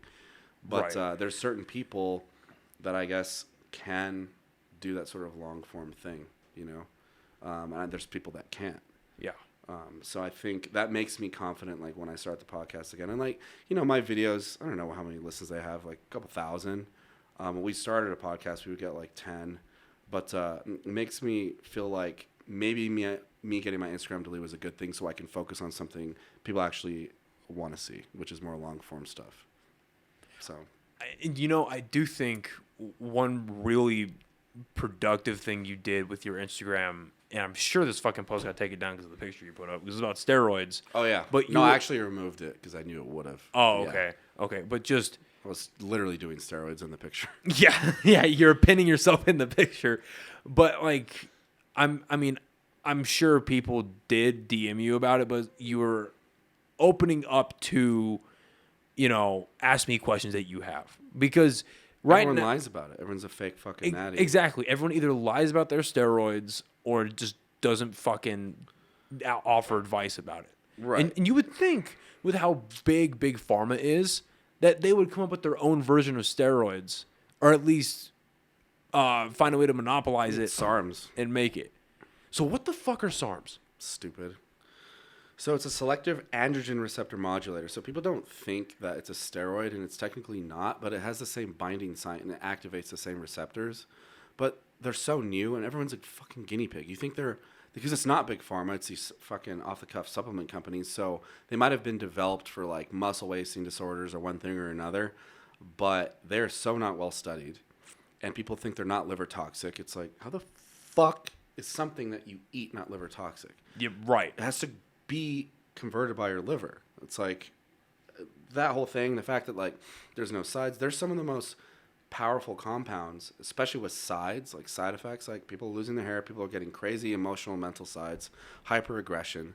So when the only SARM I take is called MK677, which is a growth hormone secretagogue. And I just take it to increase my appetite because my appetite's shit. So when I try to bulk, I'll take that.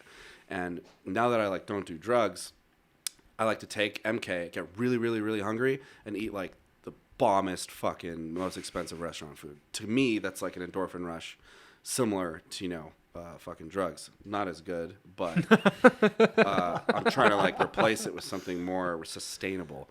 So anyway, when people ask me about SARMs, I was like, do the real thing. Do testosterone. We know about it. It's almost analogous to what our body makes. It's been studied for fucking decades instead of being a guinea pig. And people want to take SARMs because they're pussies, basically. It's because it's legal, or it was. and because it's not an injection, where it's like, if it's intramuscular, it's so much more healthy for you. Unless, of course, you're like pinning with a fucking needle that's been on the ground. But people are so afraid of, it's just a route of administration. It's just a route of administration. And there are oral steroids, but you need a test base. And so that requires, injection, unless you get prescribed like transdermal patches or something like that. But, in the black market, like that's how you're going to take it, intramuscular. Right. And as long as you don't abuse it, you're going to be fine. So do you see a path where SARMs ends up being more sustainable, like your conventional steroids, like Test, or or like a D-ball or anything like that, or is it just gonna stay kind of in its own lane, where it's like we aren't really steroids? Yeah, until people get educated on the similarities they have to normal anabolics, I think they'll have their niche. I don't know. I don't think their popularity is going to increase because it was really popular. But now that people, now that they're illegal, which I'm pretty sure they are, then I think less people will want them. But I think they are. Okay. So what do you make of Turk then? Turkesterone. Yeah. That one's interesting because I listened to Andrew Huberman talk about it. There's someone on it, a girl that's on it. Apparently its results in like efficacy is supposed to be on the level of like, a low dose of Deca. I don't think it is. I don't think it's like a solution to anything. I do like the fact that for women it doesn't virilize, which means it doesn't give them like manly features, deep voice, big Adam's apple, big clit, man hands, shit like that. And ectesterone, they're basically plant-derived steroids, or they're basically hormones that are made in a plant, or like an insect eats them and converts them. I forget. I haven't looked into it that much, but it does seem to be a promising supplement for females to build muscle. Interesting. It doesn't have any androgenic effects, which is like it doesn't fuck with your hormones. That's interesting. I haven't heard that side of it. Mm-hmm. That's what have interesting. you heard? Well, I just heard that it was because SARMs is now illegal, like you said. So people were turning to Turk because Gorilla Mind is selling it. Yeah. So with that, with a lot of people taking that, all I read were a lot of reviews on the site, and then trying to find what I can on YouTube. But everything, it just seems like not a lot of people are taking it yet. But basically, what I hard heard, to get because Derek sells out right every time. And what I keep hearing is that it's like the results of, like you said, like a Deca or a Test, but it just takes a little bit longer to get there. But you're obviously going to get there quicker than you are natural. So that's it. But I never heard anything from the female perspective. So that's interesting. That's the only reason why I would take it, is if I'm a girl and I don't want a clit dick. Yeah, FDA has been warning about SARM since 2017, and I guess a bill was passed last year in 2021. So they're Schedule 3 now? Yeah, I think so. Okay. Damn. Yeah. So you want to take gear, take the real shit. The only problem is like the source. Yeah. So a lot of these websites will just sell you snake oil, literally fucking snake oil, or just like olive oil. So that's probably the biggest bottleneck, is finding a good source, a legitimate source. So what is your litmus test for what is a good source? How do you kind of weed them out? Well, I get mine directly from a guy that makes it. Okay. So that's just one I've been using, and I know a couple that I could use, like if anything happened to him. So I get it directly from the manufacturer. So I can ask for like the efficacy or any information pertaining to the way he's developed it, as well as like the potency, any of the oil information. Like I talked with him directly, which obviously I have. I'm very lucky that I have that. But all these websites are just getting shut down left and right, and usually people come to me after they've used basically bunk shit off of a website for a while, and there's a huge difference. Like a lot of people believe that there was nothing even in it. Damn. Because like for me, I would be lying if I said that there wasn't a time where I was considering doing it. Because I think every guy does. I think every guy should. Why wouldn't you? And well, the reason why I didn't was because I tried finding it, right? And just seeing these sites and how sketchy they are. It's either, okay, like you said, I'm either going to buy bullshit, right? I'm wasting ton of money. I mean, you gotta kind of go on like Reddit threads and like look up the website, and see what people say. Or and maybe this is just the paranoid side of me, but I'm afraid of one of those sites being a government ran thing or of like a sting operation, And there's like, oh, well, we got this dude that lives here. The military should have state-sanctioned fucking gear protocols. Why wouldn't you want super soldiers? It's stupid. That's what Russia does. Russia does. That's what Russia does. Goddamn right. Just kidding. It was so the last that was heard was that it was going to be passed in 2021. It still hasn't been passed, but it's been introduced since 2018, and from Congress.gov, it's still trackered under introduced. Okay. So it hasn't officially passed yet, but it will more than likely pass and be put as a Schedule 3. Yeah, for Schedule 3, you have to ban the specific compound. That's why pro hormones can be sold at supplement shops to teenagers by an idiot that doesn't know it's one of the most powerful steroids ever made. And then they fucking get shut down and fucking depressed and suicidal because they just took hormones. Yeah, if the specific compound has not been Schedule 3'd, it can be sold as a pro hormone because FDA doesn't have to approve supplements. So all they have to do is like this change like the 17A methyl binding group, and it's a novel compound, and it's not illegal. And these are compounds that could be found in your local GNC, NutriShop, vitamin. Tren used to be sold at GNC. It's a supplement. Tren. Oral fucking Tren, dude. Superdrol, the most powerful steroid you can make to buy online. It's a pro hormone. What the fuck? But it is a fucking anabolic steroid. Jesus Christ. Well, I remember you were telling me, I think we had this conversation about a month and a half ago about the one you were on for a little bit and it killed your appetite. Oh, yeah. It was back. Yeah, I didn't have a test base because I thought it was just a supplement. What the fuck? Yeah. Oh, God. Like the weird ass night terrors. I mean, it was effective. I gained 15 pounds in a week, mostly from glycogen. But yeah, I went from benching 225 for 3 to 275 for 8 in 4 weeks. Super effective, but the mental sides were crazy. Yeah. Yeah. What goes up must come down. I'm a big advocate of like slow and steady wins the race. I don't really like fucking with oral stuff. It's just like test, you want to blast, something mild like Anavar, but don't take it for too long. Don't take too much because people will get excited and it's like easy. They're like, oh, I want to double my gains. I'm just going to double the dose, but it doesn't. It doubles your sides. Yeah. But there's diminishing returns after a while. I would imagine. So how, because that's another thing that I was always concerned about was like you have to, how do I put this? Like you'd have to properly regulate yourself as you're coming off so you mitigate the side effects as much as humanly possible. So what are those post cycles when done right? What does that look like? Well, I just don't come off. That's what I tell people. It's more safe. Unless you want to knock someone up, there's no fucking point. And you can still jumpstart your HPTA. It's hypothalamic pituitary testicular axis. You take HCG. It's a negative feedback loop, just like birth control works. So you shut off the GnRH that tells your pituitary to make FSH and LH. One makes sperm, one makes test. So if you're making more test via an exogenous analog, your brain's going to say, I don't need more testosterone. So it shuts off GnRH, which shuts off what makes sperm as well. That's why it's beautiful as a birth control. But if you wanted to have kids, you could just take HCG without coming off. Or if you wanted to come off...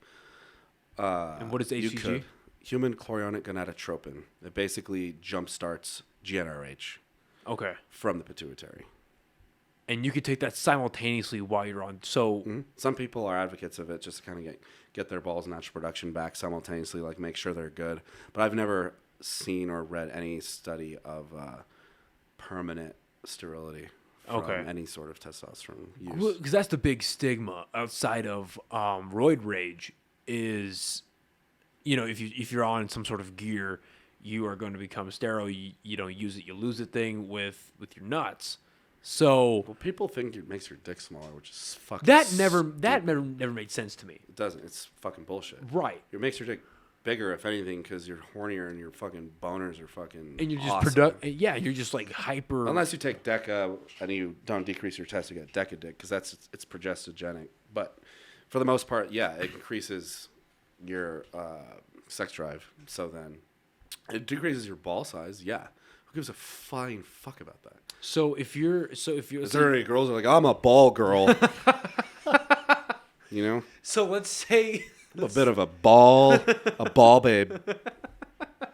So let's say you're on test and you don't want to have that side effect, or you do want to knock somebody up. So why wouldn't it be common knowledge to get on HCG alongside whatever you're taking? I don't know. Is it just a money thing? I, Like I mean, most people think you're supposed to come off. It's supposed to be a cycle.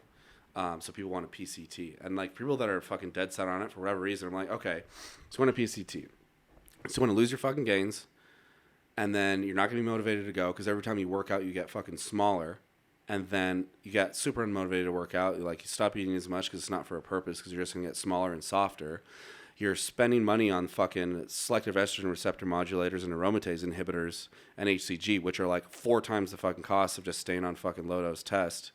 So you're smaller, you're fucking more broke, and you're more depressed, and you're worse off than when you started. So that's why I don't suggest it. But if you want a PCT after like being on for 6 months, a couple years, then yeah, you can taper off and take all those things. But I just don't see a point.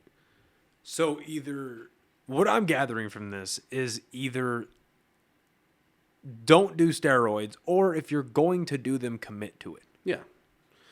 And there might be Which some makes people sense that to me. say it's like, oh, you're gonna fucking be sterile, or you're gonna fuck yourself up if you're on for too long. I haven't seen any literature of actual studies behind that.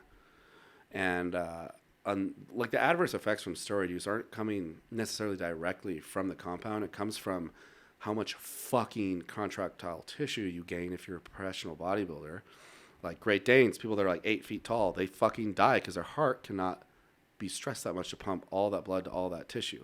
So if you're fucking 300 pounds of muscle, your organs are going to get fucked. Well, we just had another, what was his name? Nate Robinson, the bodybuilder that just died 2 months ago, right before the Olympia. Yeah. That's happening left and fucking right. Yeah, because those dudes, they probably had some sort of congenital heart condition, but also the body, it's unnatural. It's super unnatural, like extremely.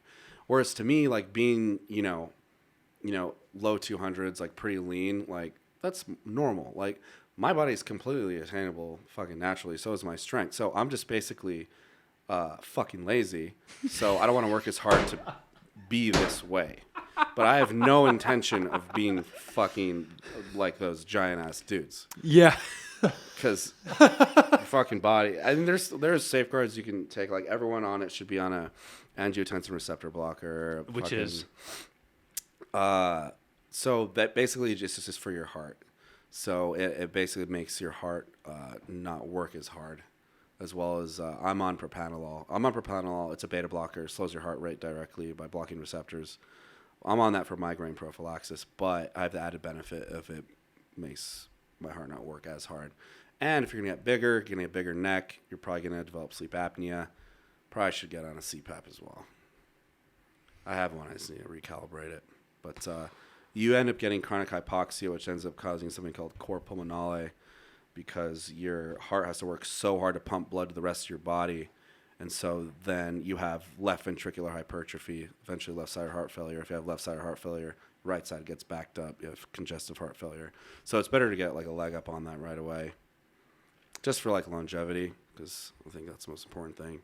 So when you see these pro bodybuilders dropping, do you think it's just because they're doing stuff like exactly what you're saying and it's just not working for them? Do you think they're not doing it because they're lazy? These motherfuckers push the limit, man. Like, you should see some of the shit they take. They're taking insulin, IGF-1, mad fucking growth hormone, like 10 fucking units a day at least, chronically. They're taking test, trend, VAR. They're fucking taking diuretics. They're so VAR? Anavar. Oh, Anavar. Which is actually pretty safe. But they're stacking everything. Everything. Like, I'm not just taking 250 tests a week. Right. They're taking the craziest shit ever. And they're pushing their bodies to limits that up until the last fucking 50 years was impossible. And we've been around for 400,000 years. So our body are adapted to a certain range of fucking muscle mass, So I think that's the biggest thing. Like, you can have acute problems like kidney failure from taking like so much shit. And of course you can fucking die on insulin pretty easily. But most of them are dying from, organ failure, from how much mass they have. And it's not going to happen to everyone. Otherwise, they would all have that happening. But I think that in combination with some sort of, a congenital heart condition or something like atrial septal defect that they didn't even know they had, or some sort of genetic thing. Maybe they're more prone to coronary artery disease because they're also shoveling 8,000 calories in their mouth a fucking day too. So that stresses the body. They're outliers and they're doing the extreme thing. So I think that needs to be taken into consideration. It can't just say like, oh, see, steroids will kill you. It's like, you'll probably die of something else because you're probably not going to get that big, even if you wanted to. And it's sad when you see people like Ronnie Coleman, who he uses a walker to get around now because his spine is pretty much lifted so fucking recklessly heavy. Right. Like what was 800 pounds? What was his leg press? Like 2,200 pounds. Who gives a fuck about leg press? 2,800. It's just ridiculous to leg press see. Is fucking stupid. You walk into the gym and some little twig has 50 million pounds on. It's ridiculous. It was from squatting that heavy, I think. He's 2,800. Because his spine is just fused at this point. We're all made of the same general material, So it's like, yeah, you have all these muscles, but these tendons, they're made of the same shit. They can change and become stronger, but our bones, the bone density will increase, yes, absolutely. But it's like there's a certain limit. I think the threshold or the limit for like the modification of your body adapting to this increased force is like this, and like your muscle can get so much more. You know what I'm saying? So if you stress your body that much with that heavy of weight for that long, it's gonna break down. Fuck. Yeah, it's just insane to me watching that dude in his older videos from the 90s. Yeah, I mean, Flex Wheeler, his biggest rival at the time, who was every bit as big as him, probably should have beat him a couple times. He's fine. He's doing Taekwondo and shit. And why do you think that is? Just because of he wasn't... Probably his training style. It probably wasn't as heavy as as intense. Because Ronnie's thing was just, I'm going to lift the biggest thing because I can. Right. Not because I should. Right. Yeah, you don't need to do that. You don't do that at all. Like some of these guys, they fucking can get all that shit on machines. They don't have to bench or squat or deadlift. Bench is terrible for your chest. Deadlift is fun, but you don't need it at all for any sort of development. And squatting, you can fucking just leg press, leg extension, lunges, all that shit all day. Lighter weight for your, to stress the muscle even more because it's a little bit more difficult and isolating for that muscle. Why do you say bench is bad for your chest? Well, it has no medial rotation of your humerus. Like if you go like this, it's soft still, but do this. That works your pectoral. This is anterior deltoid and tricep. Right. This, your chest barely even contracted. So you can get around never doing bench and develop chest just fine. Dumbbell press, Right. Flies, cable flies. I mean, it's fun. It's like how much you bench. You don't need to. You don't. I remember regarding deadlift, I remember watching an interview with, I think it was Eddie Hall. Mm-hmm. And he was like, unless you're trying to specifically do a deadlift record or deadlift it's just to try to deadlift as much as there possible. is so much more risk than there is reward with a deadlift. So absolutely. don't fucking do it. Yeah, absolutely. Yeah. Absolutely. There's someone going for a world record deadlift. I totally agree with that. I just do it because I'm good at it and it's fun. But I don't really train anything else particularly heavy. So before we close out, what was that record again? And then what was you're trying to? Did you mention? I think you mentioned to me at one point you were trying to get back to that, right? Yeah, we'll see. We'll see. The record is 717 at 165, and so I pulled 700 at like 168, but then I had to start studying for my boards and fucking time's got in the way. Yeah, I mean, I probably made excuses. I was afraid if I missed it and I looked like an asshole. But some little Russian fucker, it's like 4 feet tall, pulled like 756 at 165. So I'm pretty fucking fat right now, and I weigh like 190. It was a 24-hour weigh-in. So my idea is if I can pull 750 with this body composition, I could definitely lose like 10 pounds of fat and cut water. So if I pull 750, then I'll start really considering it because it's 756. So I was going to attempt 725 a couple weeks ago, but then my rear delt tore when on my set of 675 for 3, and so I took some time off. So I'm now only getting back into it. Like this week was my second week, like deadlifting again. I just worked up to 585 and saw how fast I could pull it. I gauge my strength based on like the speed that I can pull certain weights. I tried developing an empirical formula for it, but it's just a weird function that it's not going to be able to be universal. But anyway, if I can pull 585 within a second, I'm usually good for 700 that day. It's like power is a function of force over time. And so I pulled it in 0.8 seconds. So I think that's the fastest I've ever pulled it. So that makes me think like I'm at 725. And I just started a new compound that I've never tried before called Anadrol, which I don't know why I've never fucking thought about it because it's just for strength.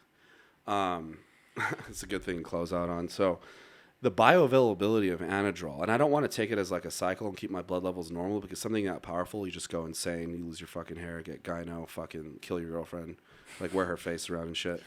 And so I'm not going to do that. So what I'm going to do is only take it 3 times a week before my heavy workouts, bench, squat, deadlift.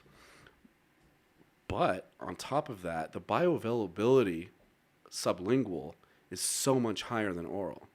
So oral, there's a coefficient, I forget what it's composed of, but oral bioavailability is 0.15. Sublingual is 5. But boofing it is 8. So I put Anadrol on my ass today, and it was awesome.